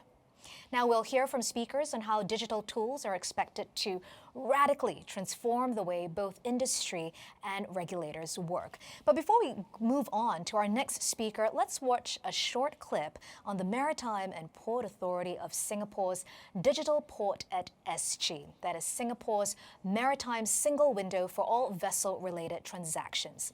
In Phase 2 of Digital Port at SG, all customers will have access to just-in-time marine services, which will enable ships to turn around faster, thereby reducing ship emissions in port. Let's take a look at this video.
Ladies and gentlemen, Digital Port at SG in Phase 2. And now we'll be joined by Mr. David Fu, the Assistant Chief Executive of Operations and Technology at the Maritime and Port Authority of Singapore, who will share how we can leverage digital tools to improve operational efficiency of ports. David, please. Well, hello and good day to everyone, and thank you for joining us online. At last year's Future Shipping Digitalization webinar, I shared on the need for a maritime digital ecosystem and APA's commitment towards digitalization through collaboration with like-minded partners from both industry and government. So I'd like to take this opportunity to share some updates on our initiatives, which we hope can make a significant contribution to the future of shipping. As the Maritime and Port Authority of Singapore, ensuring the safety and efficiency of navigation for vessels in the Singapore Strait and Singapore port waters have always been a key priority for MPA. We are building the next generation port at Tuas, which will be smart, safe, and sustainable. Focusing our efforts and investments in two critical areas, which you have heard often this week, which is digitalization and decarbonization. With more than 1 year since the advent of the COVID-19 pandemic, it has never been clearer that digitalization is indeed a strategic enabler for our smart, safe, and sustainable port. But what does the future of shipping look like? I think a good example can be found in land transportation, and simply look at how digitalization has fundamentally transformed our lives. In Singapore, as in many parts of the world, it's already part of everyday life that we use applications or apps to automatically find us a vehicle to get to our destination with full visibility of cost, the travel time, the driver's attitude to the type and the model of vehicle, etc. Or to order food that we crave to be prepared and delivered at the time that we want it, and using selected mode of delivery, all within a few keystrokes using a smart device. What enables this amazing capability and convenience can be simply boiled down to three things: disruption of traditional workflows, data, and connectivity. But if we just look at the present of shipping, all three key ingredients can be found. But unlike the apps that I talked about earlier, we still haven't been able to find the best recipe for success. Besides redesigning workflows, which must span across platforms and systems, we need data to flow, to be exchanged between different systems, and strong partnerships built upon trust and collaboration between public and private sectors to overcome the key challenges of data exchange. This will help accelerate digitalization that is impactful and beneficial to all stakeholders in the maritime transport chain. On MPA's part, we have built the Digital Port at SG platform, which serves as the one-stop portal for all port-related applications.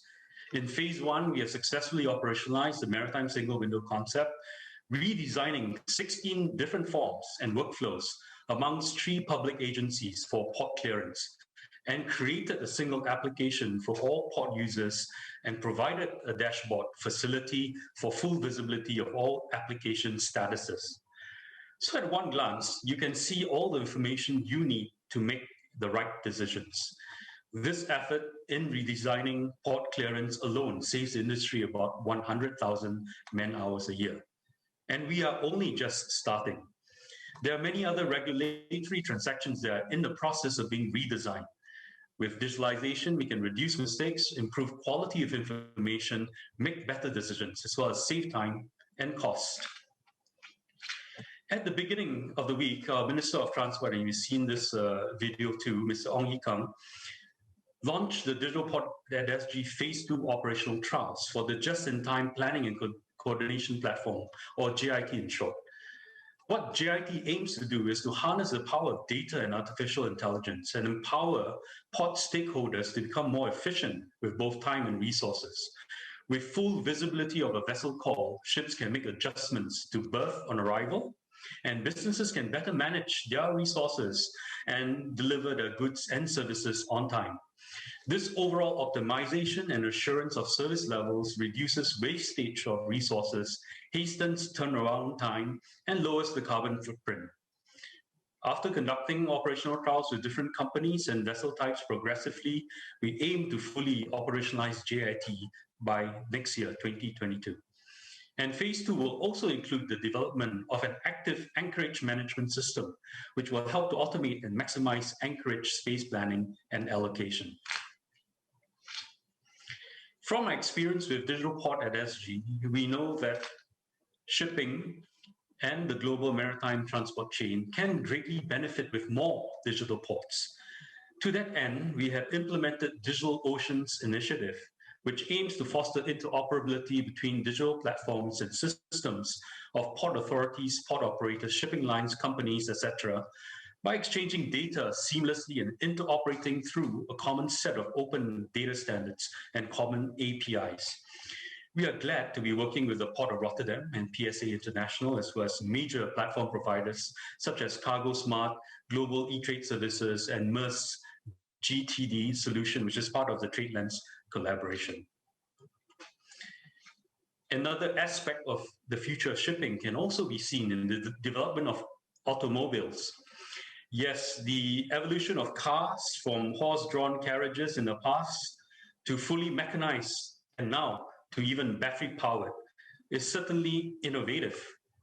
But what I think is more amazing is the ability to do software upgrades on a regular basis, which will make the car even smarter and more capable.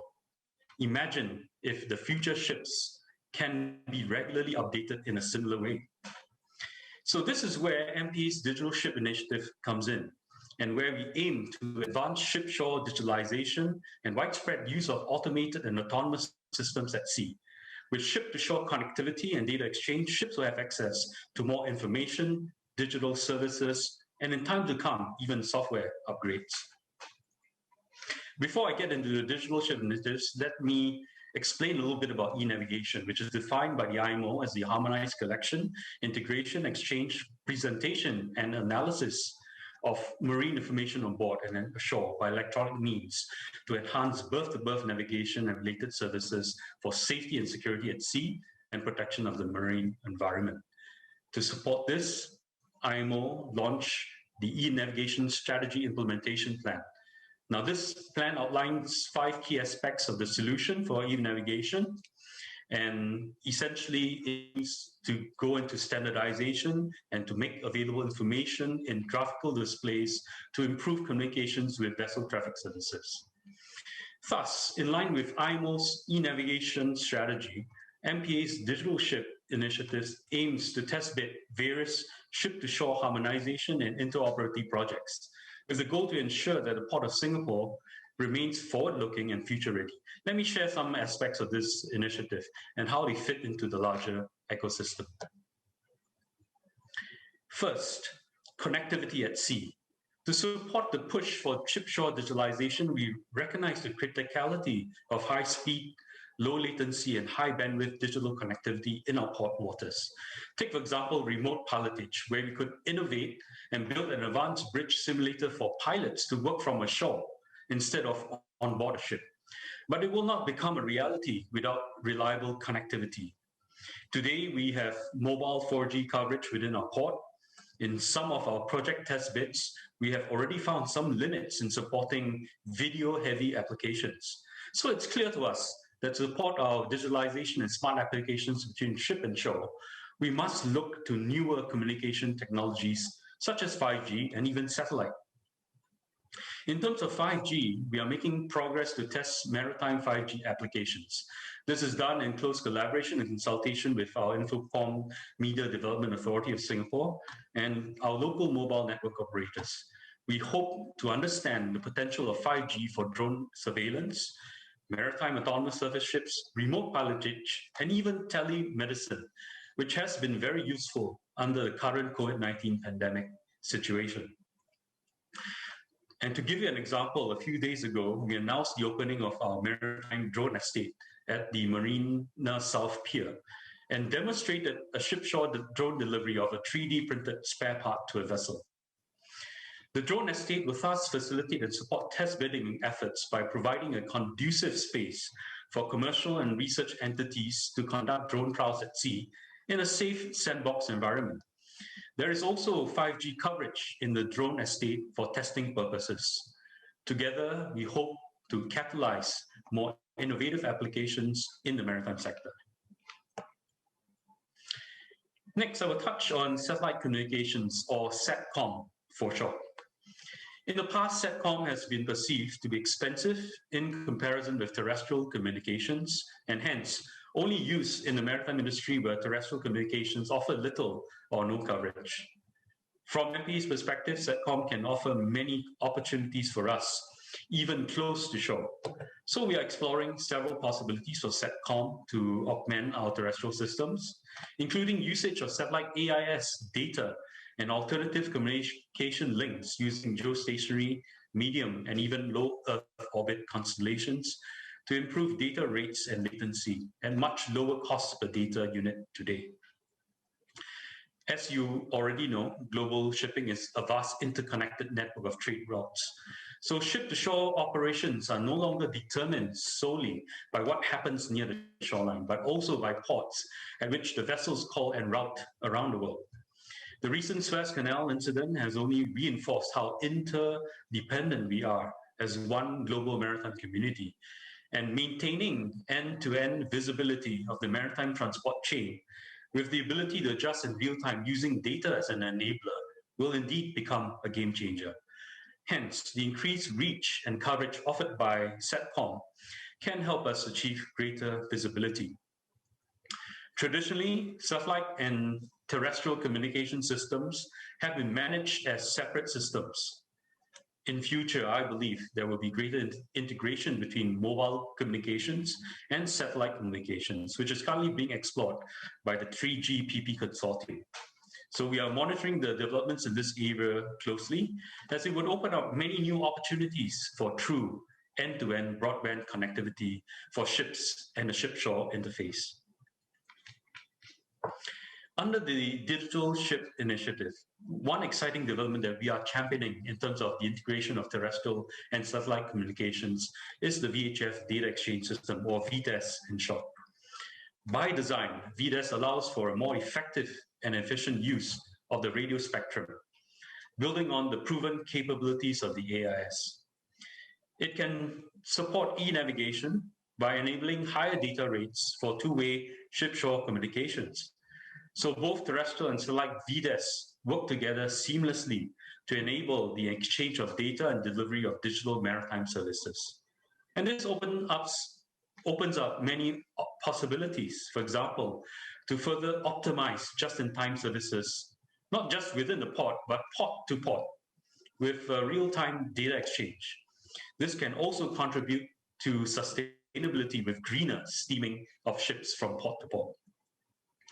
Thus far, we have developed a VDES mobile station prototype, and this is currently undergoing testing at the MPA Innovation Lab.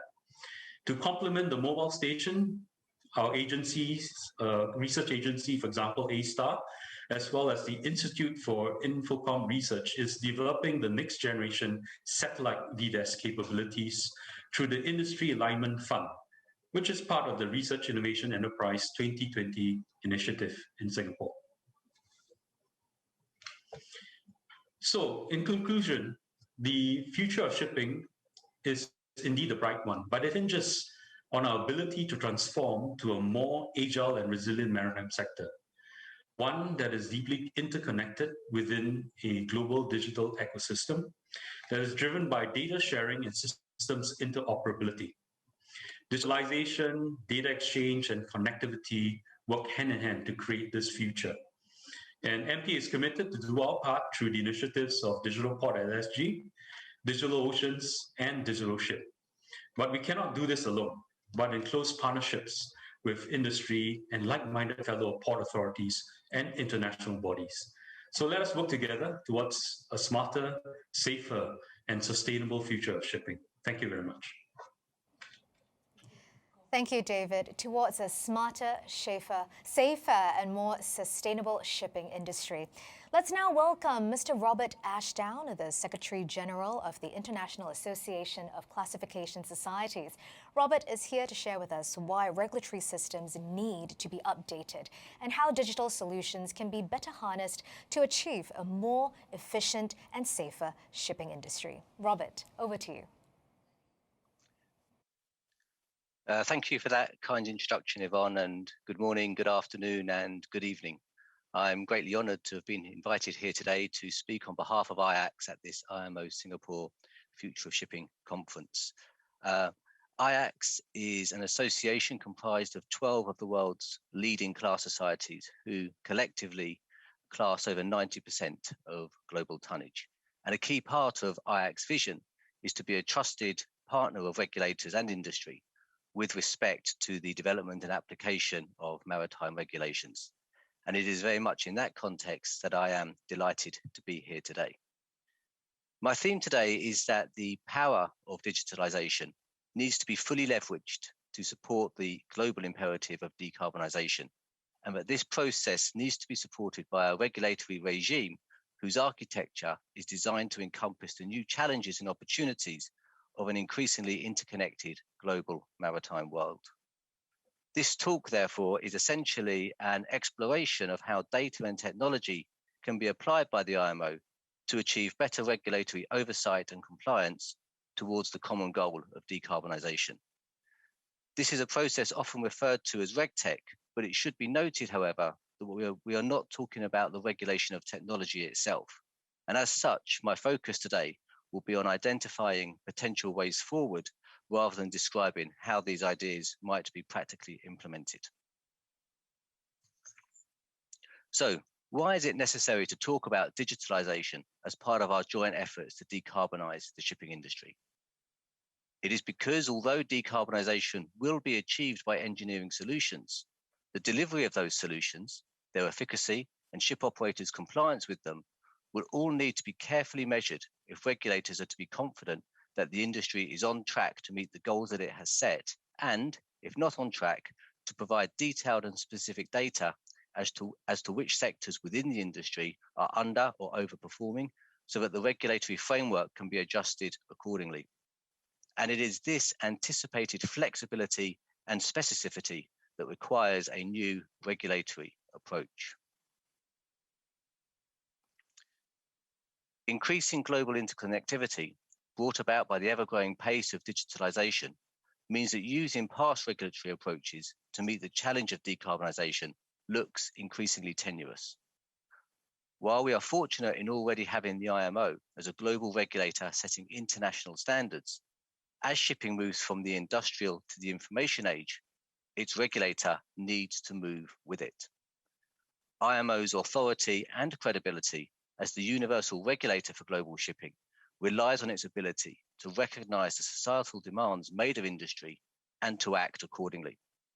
Often, this has been a retrospective application, but by harnessing the benefits of digitalisation, IMO has the opportunity to legislate proactively.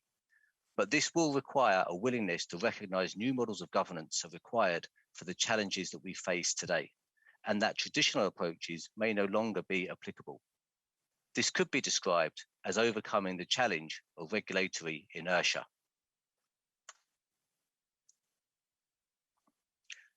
The IMO has already set clear goals for decarbonisation using data analysis, but the pathway to that goal could change. And were that to happen, the approach to data collection necessary to drive the compliance to achieve those new goals may also need to change.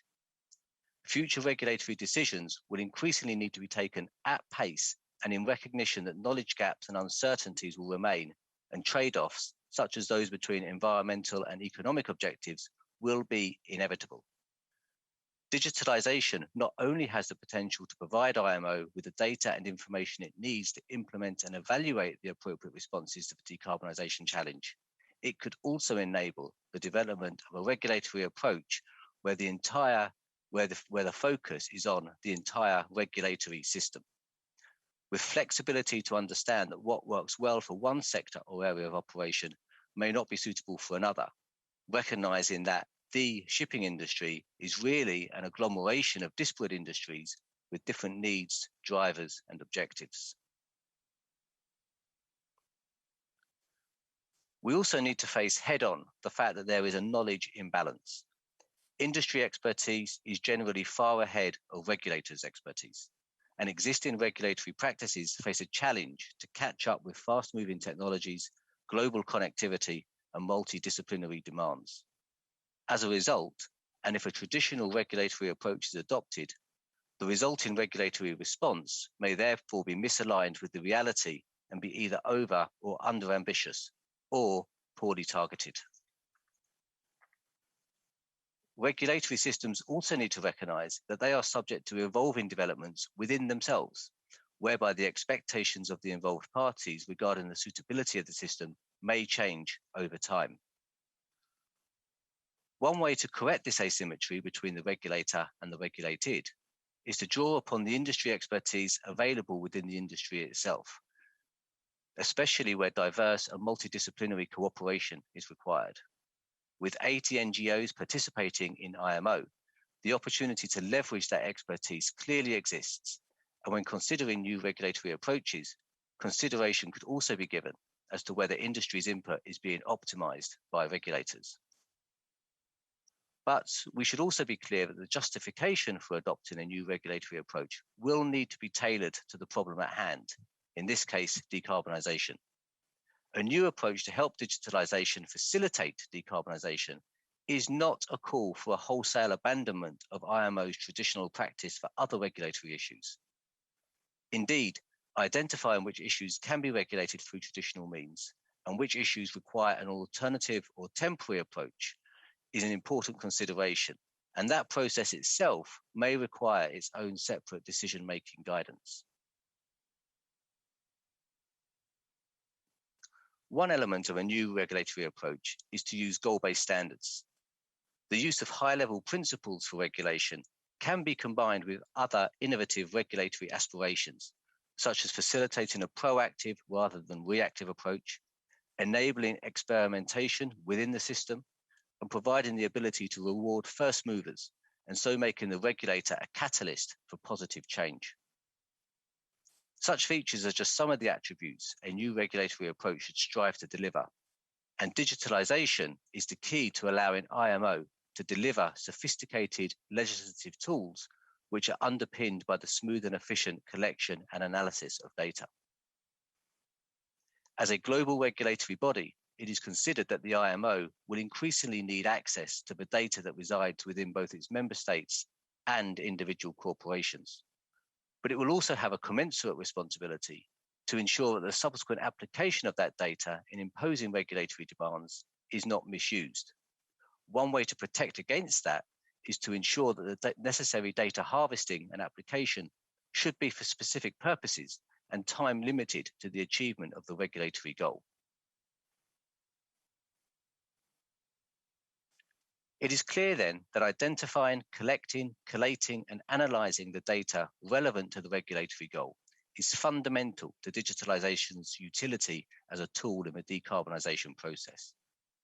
But with more data, and hence more experience, so too is greater sophistication required in how regulations are then evolved and adapted. As real-world reporting becomes much faster, so it becomes easier to ensure that progress towards the high-level goal remains on track. Instead of using historical experience, digitalization allows for data to be used to actually drive environmental performance. To leverage this effectively, however, it is again emphasized that a regulatory system-wide perspective is also required, with achievement of the end goal given more emphasis than the individual performance of its constituent parts. Indeed, an iterative approach that allows regulations to be adjusted according to the data may accelerate progress to the end goal, especially given that knowledge gaps will continue to emerge with the development of innovative technologies.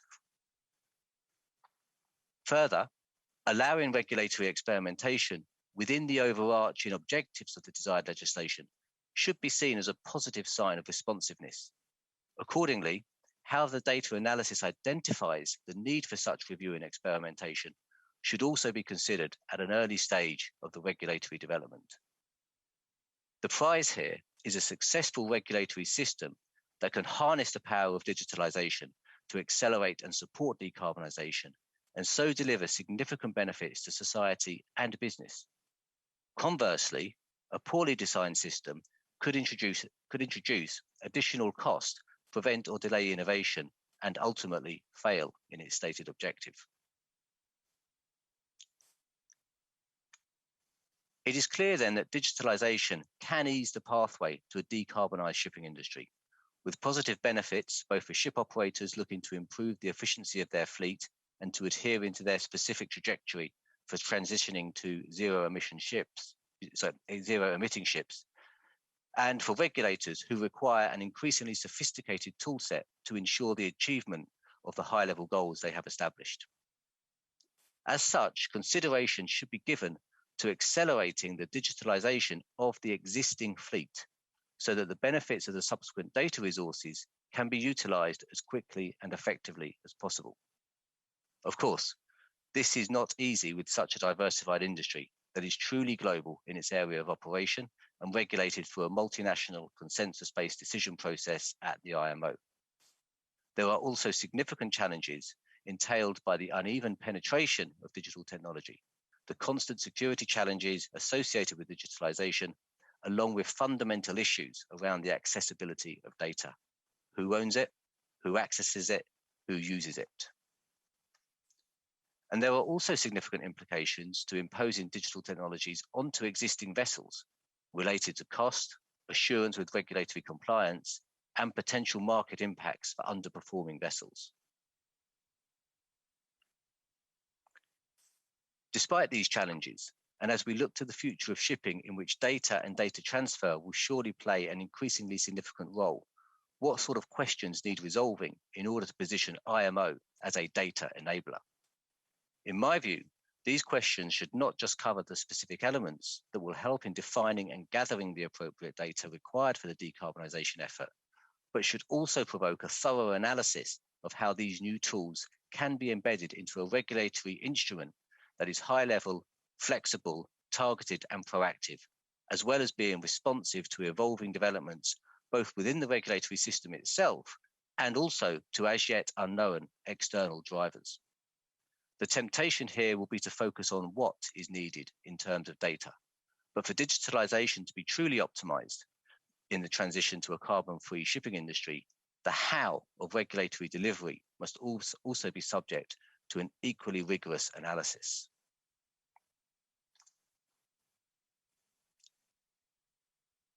The pace of technological development continues to accelerate, as does the interconnectivity of the global shipping industry.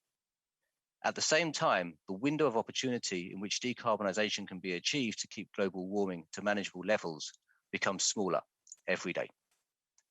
But if we work together to find ways to share the data that we know is an integral part of a decarbonisation challenge, we will end up with an industry that enjoys improved operational performance, a regulatory regime that is better informed, more responsive, and more likely to achieve its goals, and most importantly, a superior environmental performance. The challenges associated with embedding digitalization into a global regulatory regime are not to be underestimated. But we start with one significant advantage. The vast and disparate world of shipping, of global shipping, is near unanimous in its acknowledgement of the benefits of a single global regulator, the International Maritime Organization. And I believe that IMO will rise to this challenge by becoming a key player in encouraging the efficient collection and sharing of data in support of global shipping's collective interests. Ladies and gentlemen, thank you very much for your attention. Thank you so much, Robert. Indeed, we need to leverage the benefits of data in order to push forward on the digitalization agenda in the shipping industry too. Now, joining David and Robert for our next panel discussion on digitalization, let's welcome Ms. Hadiza Bala Usman, the Managing Director of the Nigerian Ports Authority, and Mr. Darwin Telemack, the Chief Executive Officer of the Antigua and Barbuda Port Authority. Ladies and gentlemen, once again, you may pose your questions to our panelists using the Q&A tab at the left-hand side of your screen. Keep those questions coming in. All right, and let's pull up our guests on screen. Welcome back, David and Robert, and thank you for joining me today, Hadiza and Darwin. I'd like to direct our first question from our audience to Darwin. You know, Norway and the IMO worked very closely with Antigua and Barbuda to establish the maritime single window. Can you share your views with us on, how the successes of Antigua can be regionalized, perhaps to the effect of establishing a Caribbean single window? Darwin. Good morning to everyone on the panel, and good morning to your viewers. Antigua and Barbuda was blessed with the opportunity from the IMO and supported by the country of Norway with the establishment of a maritime single window. This platform has allowed for the digitalization that is spoken about so well by the previous speakers to actually reach the shores of the Caribbean. As a matter of fact, this process has the opportunity to initiate a major transformation from the physical paper handling into a more effective, efficient system of digital transformation of our industry. We would like to highlight that getting to that position was led primarily by our leader, who took the political will and drove it through the process with great collaboration to everyone.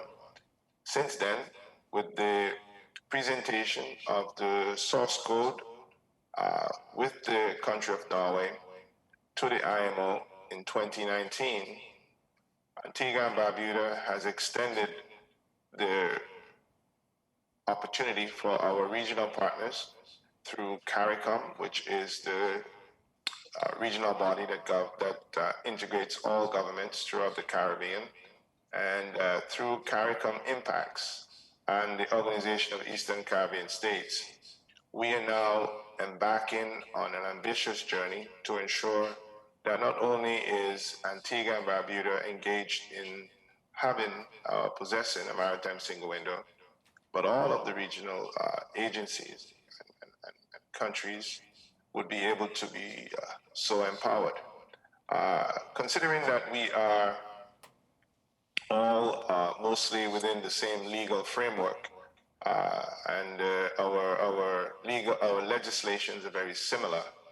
The operational components are really what we have been working on, and with the support of the Caribbean Development Bank, as I mentioned, CARICOM Impacts, the OECS, and most, if not all, of the member states of CARICOM and the OECS, we are engaged in the process of integrating around having all the islands possessing that technology so that we could all engage in the electronic clearance of ships, as Antigua is capable of doing right now. So the effort is to ensure that we extend the gift from Norway and the IMO to our other fellow neighbors and member states in ensuring that the region could become largely an area where most vessels, and in our area we do have quite a bit of vessels. We have a lot of cruise cargo, cruise ships, sorry. We have a lot of cargo vessels and lots of, it's a busy maritime space. And we believe that the advantages and benefits of having, of being able to eliminate the paper and move into digital would certainly enhance our position and place us in a much more productive and efficient position. And we are grateful to be able to be supporting and extending the technology that we have to our neighbors. Thank you so much, Darwin. I like what you said. It's about extending the gift that Antigua and Barbuda received from Norway and the IMO to your neighbors so that you're able to reap collective digital benefits as a region. Thank you, Darwin. We have another question now for Ms. Hadiza Bala Usman. Could you share with us what Nigeria is doing to digitalize its maritime sector, and what are some of the challenges that you faced in doing so? Good morning, everybody, and thank you for the presentation. Within the Nigerian Ports Authority, we're also looking at a similar technical support, as Mr. Darwin has mentioned, that Antigua and Barbuda received from IMO. Nigeria is currently working on deploying its ports community system, which would link it to single windows.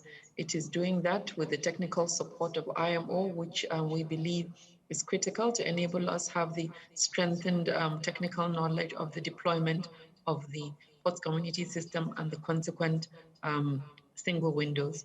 We have, of course, the President has given an executive order for deployment of ports community system and single windows. This is contained within the directive of ensuring transparency and accountability within the ports community and also the shipping industries. So the respective agencies within the environment are required to deploy the necessary mechanism in providing this digitization that is needed to promote safe and secure berthing of vessels, ensure environmentally friendly and efficient port operations. This is being done, recognizing some of the initial deployments that has been made within Nigerian ports. Some of them include the electronic ship entry notice, the Command and Control Communications and Intelligence Facility, the Marine Operations Center, a revenue and invoice management system, which deploys the necessary digitization that is needed to enable us commence the process of having a full ports community system and a consequent single windows.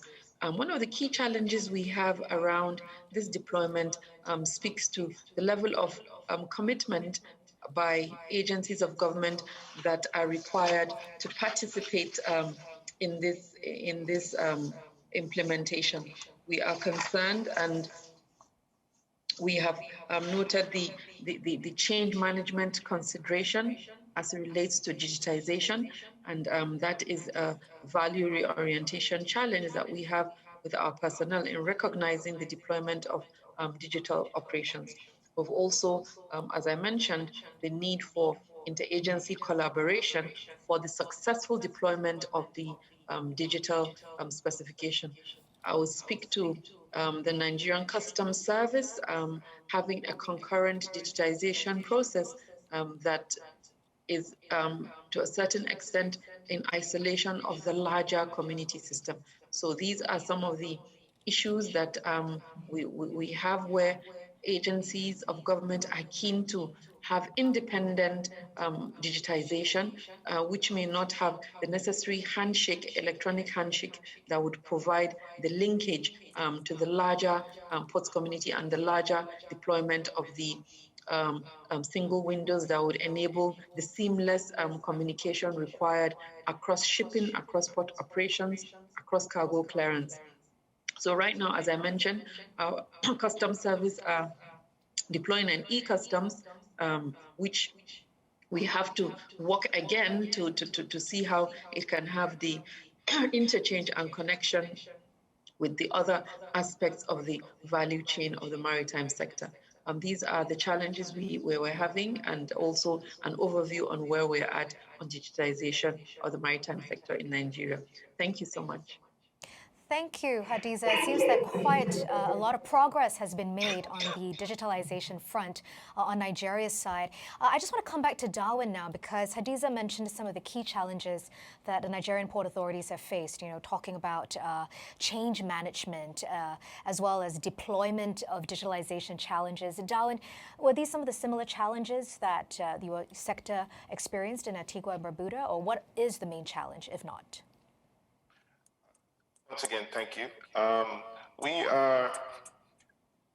were lucky, or I could say once again, we were blessed by the fact that the cooperation, interdepartmental cooperation among key government stakeholders seemed to have been brought together quite nicely. There was the mandate from the head of state that I think everyone took very seriously, so there was very little concern about cooperation. However, the process led to signing of a number of MOUs between each stakeholder departments and the Port Authority, so that we had MOUs with customs, we had MOUs with individual agents, the port health, plant health, and so from the broad national landscape, there was a very coordinated and cooperating effort that led to the success of this effort. However, there are technological challenges. There were challenges in terms of the bandwidth and the speed of our internet, some technological issues there.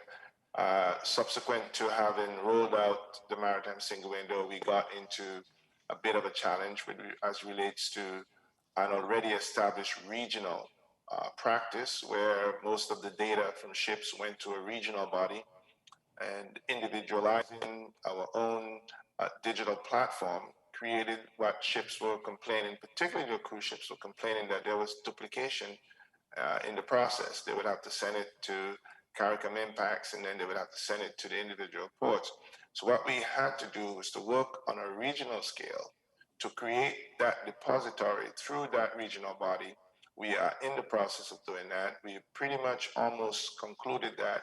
And once that is done, we can get all the data from the ships going from the vessels to that body, which will then disseminate that into the individual single windows, which would lead to what we believe would be a large number of our member states being able now to operationalize the single window. So there is the will, there is the desire. We are overcoming the technological challenge that we all face. All the member states are pretty excited to do it. So we're really having a challenge around more of coordinating and physical, technological challenges. The intent is clear. We as a region, we are determined to improve the interface between the vessels and our ports. We are archipelagic states, and so improving the maritime environment is critical to our existence and our survival for our people. So every step is being made to eliminate some of those. We have eliminated most of the other challenges, and we're moving towards what we think is going to be a very rich environment in terms of the interface between ships and ports very shortly. So we're not in a space where we can speak of an insurmountable number of challenges apart from the ones that I mentioned, which would be technical, mostly technical. Darwin, thank you. It's really heartening to know that, there is the will, there is the intention of surmounting some of these smaller tech challenges, but really it's just a massive coordinating effort, right? Coordination to get to where you guys want to. So we'll be cheering you on from this part of the world. So do give us updates on the progress over there too. Thank you, Darwin. We've got questions coming in for you too, Robert. So let me read this and bring this up for you. Given the theme of your talk today, Robert, and the progress that IMO is making on delivering its strategy for reducing greenhouse gas emissions from shipping, where and when do you see digitalization fitting in to the IMO regulatory process on decarbonization, Robert? Yeah, thanks, Yvonne, and that's a great question. And the easy answer would be to say that digitalization should be ubiquitous across the IMO's regulatory process around decarbonisation. But I think you're probably after some more specifics. So let me give perhaps a couple of examples by way of an answer to that. So I would contend that many of the technology and systems deployed on ships today are enabled to transmit data to the manufacturers so that they can monitor the performance of their product. And as such, it should not require significant technical adjustment to also utilize that data to serve the regulatory purposes that I described earlier in my presentation. At IMO, the short-term measures on greenhouse gas reduction will be adopted by IMO in June, and they will apply from 2023. And that regulation envisages the completion of a review by the 1st of January 2026 to assess the effectiveness of those measures. And this review will undoubtedly require the collection and analysis of data. So we could suggest, therefore, that IMO may therefore wish to explore whether these systems on board the ships could be configured for that data to be streamed from the ships into a single repository to facilitate that analysis of the short-term measures. So that's one aspect. Perhaps a second aspect would be with regards to the mid-term measures. And we need to remember that at the same time as the short-term measures are being implemented, the discussion on the development of mid-term measures is about to start. And I very much feel that the broader aspect of leveraging digital technology to enable the assessment of the effectiveness of those eventual mid-term measures should form a key part of that debate. How do we regulate those mid-term measures? So hopefully, Yvonne, that's a couple of specifics that may help give some more grounding and concrete examples to the ideas that were described in the presentation earlier. Thank you. Definitely a lot more details there with the short-term and medium-term measures that you highlighted, Robert. We're not letting you off just yet. Someone's brought up the question of your phrase, predictive maintenance. You said that was a possible new solution. So would you be able to share with our audience how predictive maintenance can improve the safety and environmental, improve upon the current approach in safety and environmental regulations, Robert? Yes, indeed. So at the moment, classification works through a calendar-based system of survey. But increasingly, as we have more data, more sensors giving us real-time information about the systems on board, that data that comes back can sometimes be even more helpful in predicting really when maintenance can take place. And so what we need to understand is how we can work with these new technologies, which are predicting when certain systems need looking at, need maintenance, maybe need changing out, that we're able then to go in and do that at the right time. But in order to be able to do that, we have to look at also making sure that the regulations under which we work are also capable of adapting to these new technologies. And at the moment, SOLAS is very much linked to a calendar-based survey regime with set periods between surveys. And so when we talk about moving to a predictive maintenance, we both need to use the tools of digitalization, which are telling us what is going to happen, but we need to update the regulations to allow us to move away from that rigid calendar-based regime to one which is more flexible and which can deliver the same results, but in a different format. And of course, always ensuring that safety remains at the very heart of whatever is done in terms of the survey and certification of the vessels. Thank you, Yvonne. Thank you so much, Robert, for that very concise explanation. And thank you to our audience member who sent that in. I do hope that Robert has addressed that question. Now, we can't talk about digitalization without talking about cybersecurity. David, thank you for your patience. I want to bring you into the conversation as well. This next question for you. What is MPA doing about port cybersecurity? Well, thank you, Yvonne, for the question. Well, port cybersecurity, I think looking at the past years, increasingly you've seen quite a lot of incidents happening in the maritime sector. So it's important, and I think it grows even greater in importance because what we're talking about here is digitalization. And when there are more systems out there, what it means is that the number of potential attack services will increase. So as we digitalize, I think the other aspect to really look at is also to actually how do we protect our systems much better. So for MPA, we've been assigned under the legislative regulations to be the sector lead in terms of cybersecurity. And for us, in terms of the different systems, of course, it's impossible to protect all the systems at the same level because it's going to either take too much time or too much resources. So you need to focus on the systems that matter, that is critical in terms of impact. And so for MPA, we are actually working very closely with our stakeholders, for example, the terminal operators and the marine service providers, to look at where the critical systems are and be able to then build I would say three key aspects to strengthen cybersecurity. So number one would be to actually audit the system. So we have a framework to do regular auditing using third-party auditors as well as our own internal and as well as using different software tools to give different layers of cyber assurance. And this forms a very good baseline as to see where the gaps are and where the different stakeholders need to improve in terms of the security of the systems.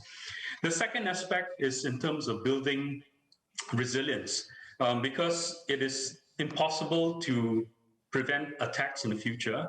What we need to build is how quickly can we recover from cybersecurity incidents. And hence we actually do exercises with the different stakeholders, looking at their business continuity plans, and to make sure that when attacks occur with the different scenarios, how do you actually recover from such an event to make sure that the customers' systems are also in a way not affected to the extent that if you have not had that early action against such a threat, and to make sure that you can actually go into different modes of operation that minimizes the disruption. The third aspect of cybersecurity is actually time. You need time, and it's best if you could get an indication of attacks which are imminent. Now, in terms of that, actually information sharing is very important. So for MPA, what we've done is we've actually created what we call a Port Authority Cybersecurity CIO network, or PACnet for short. And it comprises more than 10 different port authorities with their CIOs within the network.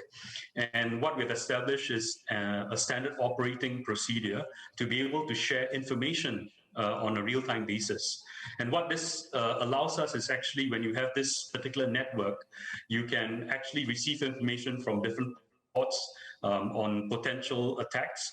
And this allows everyone within the network to be able to then increase or heighten your surveillance because these attacks do tend to spread.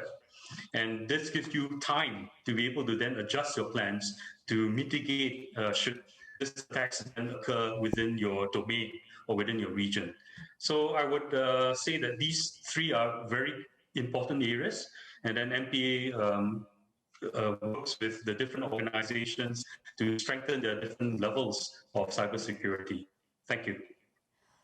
Thanks, David. So you're saying, when it comes to boosting port cybersecurity, three key points there: auditing the system, building resilience, and time as a factor in information sharing on a real-time basis. Thank you, David. I want to quickly come back to you, Robert, still on the topic of maritime security. Is this something that IACS is also concerned with?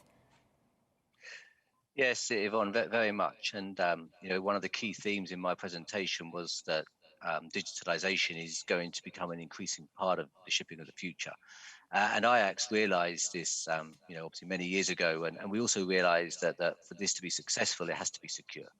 So cyber safety, cyber security is absolutely key to what IACS does. And you can see that because, we have a dedicated cyber safety panel, which really sends a message that we consider cyber safety to be a key challenge for the industry for the foreseeable future. In the same way that we have panels around safety, environment, hull, survey, etc., we also have one dedicated purely to cyber safety. And that panel has been doing a lot of work over the last few years with the objective of developing recommendations and ultimately unified requirements to deliver ships that are cyber resilient and which can maintain that cyber resilience throughout that working life. And we've been working on this, as I say, for a few years, and we've delivered initially 12 recommendations to help with that process. Just last year, we condensed those 12 recommendations into a single recommendation that the industry can use. And we've been very careful as we've gone through this process to make sure that the work that IACS is doing around cyber safety dovetails very closely with the work that some of these ship owner associations are doing, notably BIMCO and the ICS, around operational cybersecurity, because these are two sides of the same coin. One is how do you design cyber safety into a ship, and then the other is how do you operate those ships in a cyber safe manner. Our emphasis, of course, as IACS is very much on the design elements, and so that's where we've been working. But given this need for close dovetailing between the two elements, we've also been running a very large joint industry working group to try and bring all sides of the industry together on this key point, because cyber safety, cyber security is something that affects all of us. And I make the difference here between cyber safety and cyber security, because cybersecurity tends to focus on external threats. And of course, that is very important and they need to be guarded against.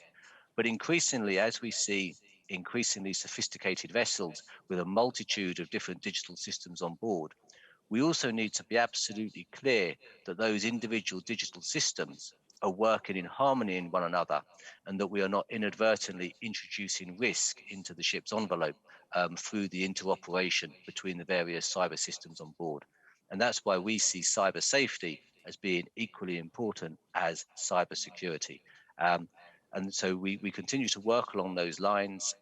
We're hoping to take this single recommendation, which is the consolidation of the 12 previous recommendations, and turn that into a unified requirement within the next sort of 12 to 18 months. And the reason that we're taking this pause is, again, because we believe it very important to work closely with the industry here. And so what we're doing is we've deployed now this single recommendation.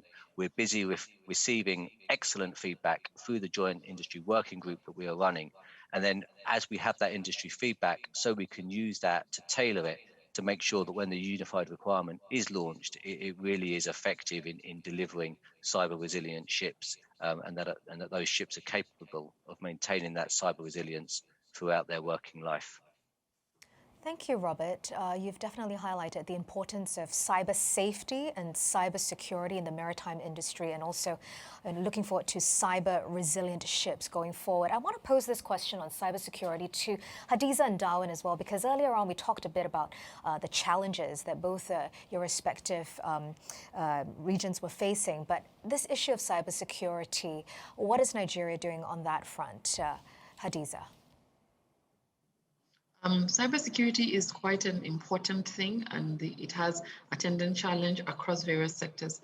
Nigeria is putting in place the mechanism required to prevent such access. Our agency tasked with compliance on cybersecurity has developed the necessary deployment that is needed. And particularly on the maritime sector, we have our layers of cybersecurity that has been deployed across the digitization processes that we have commenced.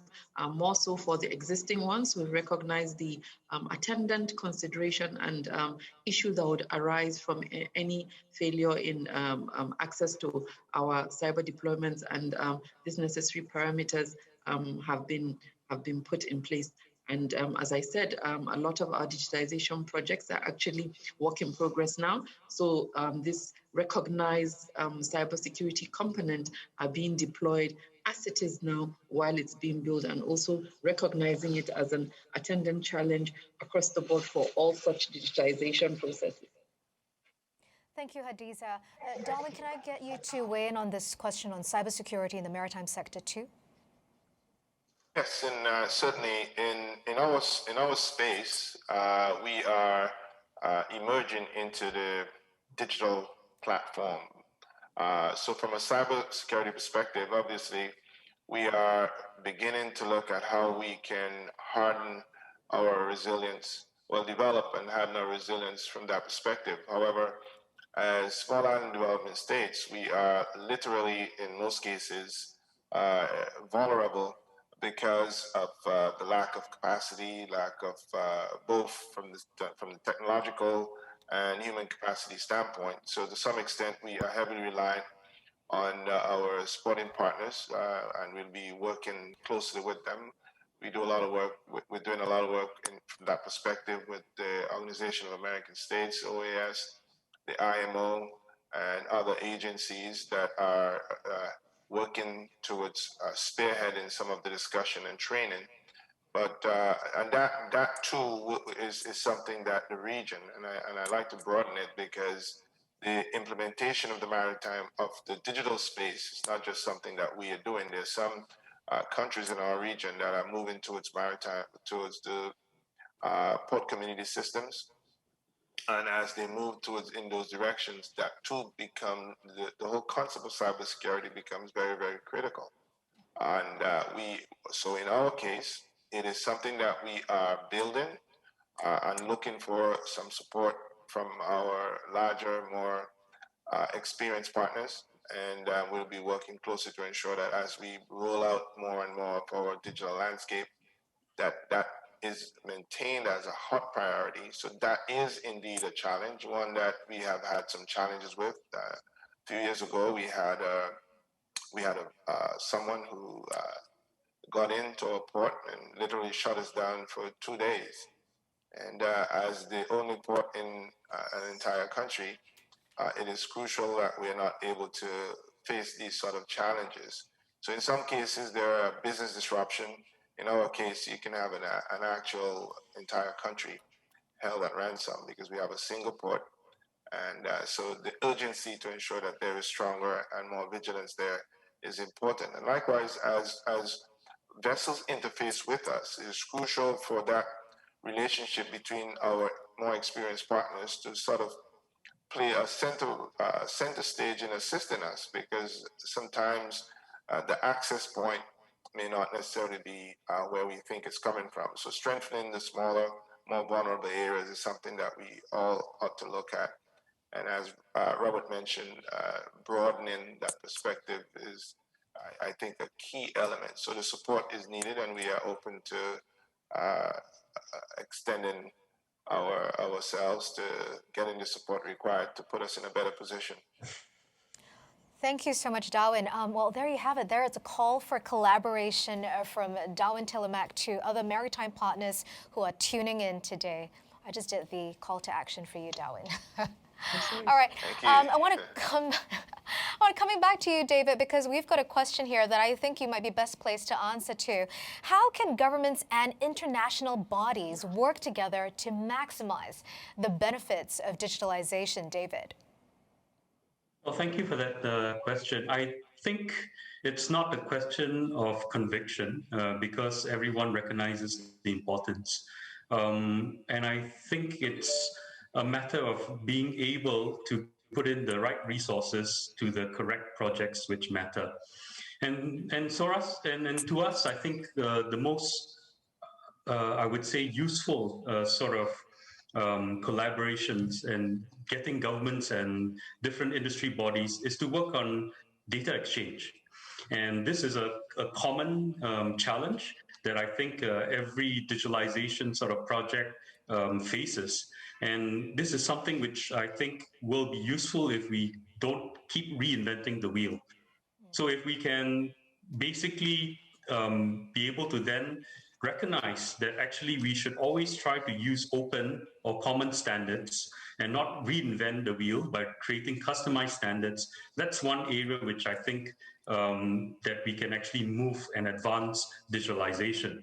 So, for example, for MPA, we are involved deeply with the work on the IMO compendium, supporting the FEL committee, looking at the different data definitions and data models. And I think that's one particular project which definitely the different industry partners as well as government and I would say associations should be able to then come together, collaborate, and contribute to this effort. The other area is, of course, for MP is that in terms of digitalization, we think that the beauty of it is actually digitalization is scalable. What works in one port, and I think we've seen in the example of Darwin and Norway in terms of looking at single windows and helping different governments in terms of implementing single windows. I think that's something which is definitely scalable and which will have a meaningful outcome. So for Singapore, for example, recently we've put out a call for action. We've worked with the IMO to basically implement a single window for facilitation of trade project, or in short, SWIFT, and to invite the medium-sized ports to then benefit from the experience that we have building our maritime single window, which is digitalport.sg.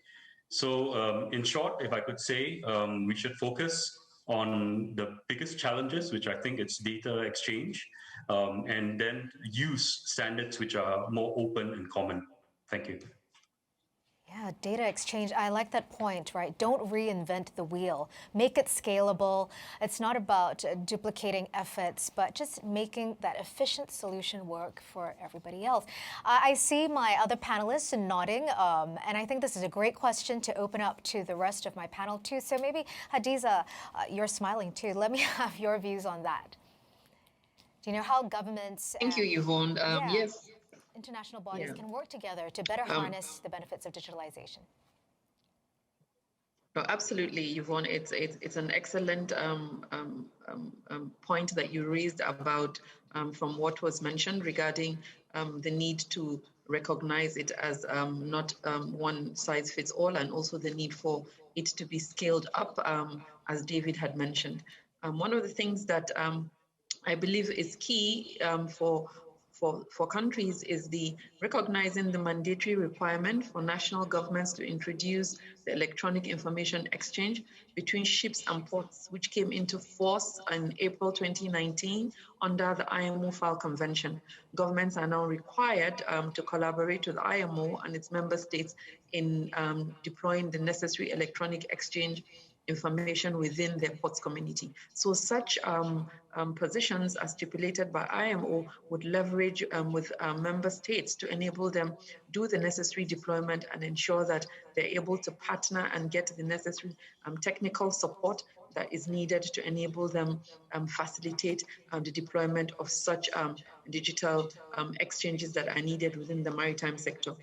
For us in the Nigerian ports, we recognize the attendant need for that and the collaboration we have extended with IMO for them to deploy the necessary technical support to us is an aspect which speaks to the need for international organizations and government agencies to collaborate to get the full benefit of such digitalization. And the learning curve from other member states is important. What has been done, again, we'll repeat, Antigua and Barbados is an example of what a success story you have where there's a partnership and technical support within IMO and those member states. So strengthen collaboration and recognizing the need to scale up. Thank you so much. Thank you so much for that explanation, Hadiza. I did want to open that question to Robert and Darwin, but I'm mindful of time, and I have another very pressing question that I would like each of you to weigh in on too, and that is the role of humans in a digitalized, automated maritime sector. What can we do to better prepare our maritime workforce? Oftentimes when people say digitalization, they think displacement of jobs, but conversely, we're looking at opportunities as well. Darwin, your thoughts on that, please. Well, certainly, there can be no digitalization without humans. That's a standard requirement. However, ensuring that the workforce matches the requirements and ensuring that the capacity is actually there requires, I think, a joint approach. From the management standpoint, we have to equip our people, give them opportunities to ensure that the right sort of strategic plan is in place, which should include the necessary training, development, and capacity building among them. I think the mistake is always may be made to launch into a digital direction without adding the supporting elements to ensure that the human resource development is being matched and the opportunities are there to ensure that comfort is given to our people to ensure that they know that we are trying to bring them along. The system only works if our people are prepared and engaged. And I think making that match is something that we ought to move towards. That being said, when it's done right, the combination of a prepared workforce with the digital platform will create a type of efficiencies that we've seen. Because in cases where you may have the converse taking place, humans can retard the impact and the efficiency of digitalization. So the harmony has to be in place, and that has to come from leadership, ensuring that the people are not excluded from the planning, from the development, from the training, and then the implementation becomes easier if these factors are properly aligned. Well said, Darwin. Like you said, digitalization cannot happen without humans, and when there is harmony on that front, I think it makes for a great lethal combination. Robert, your thoughts on how we can further enhance our maritime workforce for a digitalized shipping future? Yeah, I mean, I think Darwin made a number of excellent points, and we need to remember that that the move to the digitalization of shipping is a journey. This isn't something that's going to happen overnight, and so what we'll see is a progressive degree of penetration of digital technologies onto the vessels, and this will happen over the next 5, 10, 15, and 20 years.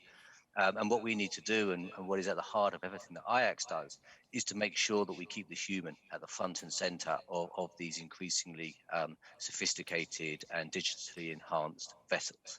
Because it's very important to remember that there will be people on board for the foreseeable future, and that they have to be able to operate these ships and to use the digital technologies, which are increasingly going to be at their disposal, in a way that complements their day-to-day activities and continues to allow them to man the ships and operate those ships in a manner which is safe and also in a manner that supports good environmental practices. So absolutely, the human element goes core with the development and deployment of these new digital technologies. Thank you so much, Robert. Very quickly, Hadiza, your thoughts on this, and then I'll come to David, and then we'll wrap. Hadiza? Yeah, I think it's important, as we've all mentioned, the issue around digitization across the maritime domain, recognizing the attendant need to preserve cybersecurity, and also noting the need for us to understand the linkage between the personnel deployed and also digitization as necessary. I'm keen to recognize that the partnership and between the international organizations and governments is important in recognizing the need to efficiently deploy these digital platforms for safe and secure maritime domain across the continent. We are challenged in a certain extent as it relates to digitization within the African continent, but we're leveraging on technical know-how and the learning curves that have been experienced by other countries so that we can scale up depending on the level of digital coverage we have across our regions and across the continent in totality. Thanks, Yvonne. Thank you so much, Hadiza. And David, some last quick words from you, please, on what we can do to scale up our maritime workforce. Well, I would say the fellow panelists made excellent points, and I just want to reiterate that the automated future is inevitable. And so the role of humans will evolve in terms of capabilities and skill sets, and there will be a focus or a shift in focus to more cognitive, more soft skills that workers bring to the workplace, right? And the key is really how humans and machines can complement each other and the value that people add to the workforce of the future. So while technology will help with the repetitive tasks, there are skills and sort of soft skills which they cannot replicate at this moment in this level of technology. For example, creativity, empathy, care, integrity, imagination. These are important values that will bridge technology and humanity. What's important is to recognize that digitalization and automation will transform the way we work, and we need to embrace it. And the shift is really to be able to then ensure that we have the next generation or the current generation to be able to adapt to it, and we have talent be able to then exploit this sort of technologies. So in Singapore, for example, we support a lot of schemes, programs, training courses, both public and private sectors, to help reskill and upskill the maritime workforce. And companies must be willing to invest in equipping their workers, and especially in areas where this is disrupted by technology. So I think it's important for all of us to take a long-term view, to be able to develop proper talent, and then to be able to then embrace and exploit technology for the good of the entire maritime sector. Thank you. Thank you so much, David. Well said. I think, I have to agree with all my panelists today. Many excellent points raised. Never has the adoption of digitalization been more essential for this industry. My panelists have advocated for the wider adoption of digitalization to other maritime industries, where it's clear that digitalization can provide the tools and solutions that are needed to meet the challenges of international shipping. And given that the pace of digitalization is somewhat uneven and accelerated in other parts, regulators need to adapt and even rethink their approach. My panelists and I have also talked about ways in which we can foster inclusive collaboration in this industry, and that includes interoperability, capacity assistance, and information sharing, all elements that we need to fully benefit from the digitalization opportunities, which can then ultimately contribute to the decarbonization of the shipping industry. Thank you, David, Robert, Hadiza, and Darwin, for your insights today. Really enjoyed speaking with all of you. Thank you. Now, to round up the IMO Singapore Future of Shipping Conference, it's an honor to invite Mr. Selwyn Hart, the Special Advisor to the Secretary General on Climate Action and the Assistant Secretary General for the Climate Action Team, for the closing remarks. Mr. Hart, please. Thank you. Thank you so much, and good morning, or good evening, good night, wherever you are. It's certainly a pleasure for me to join you. I wish I could be physically in Singapore.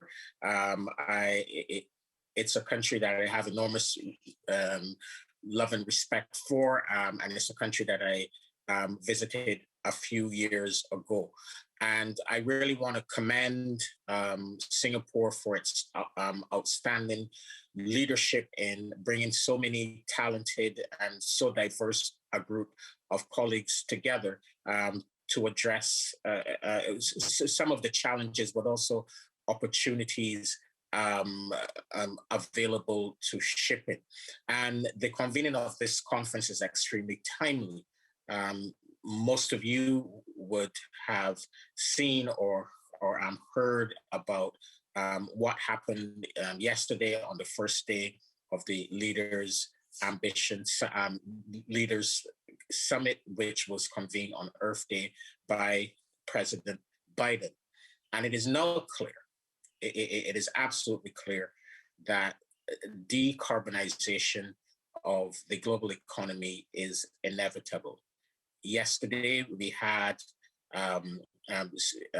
all of the G7 countries,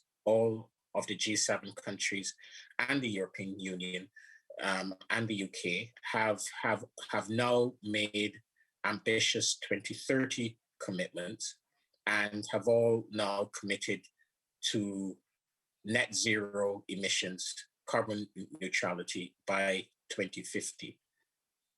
And most of this has happened, and this builds on a lot of the momentum that has occurred over the course of the last 6 months or so, where we now see 2/3 of carbon emissions and well over 70% of the global economy committing to net zero by mid-century.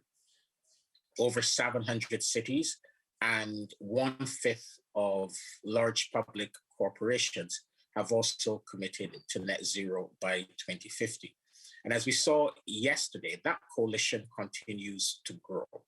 And as we approach COP26 at the end of this year, it is quite clear that COP26 will send a strong signal on the inevitability of decarbonization of the global economy by mid-century. And decarbonization of the global economy has significant implications for the shipping sector. The maritime sector is really the backbone of the global economy, with over 80% of global trade by volume carried by sea and handled by ports. And coming from an island myself, Barbados, maritime transport is also a key pillar of global tourism and the blue economy. I know that global tourism has taken a massive hit as a result of the COVID-19 crisis, but we hope that it will rebound soon. So net zero by 2050, a decarbonization of the global economy, will leave no sector untouched. And this goes for the shipping sector.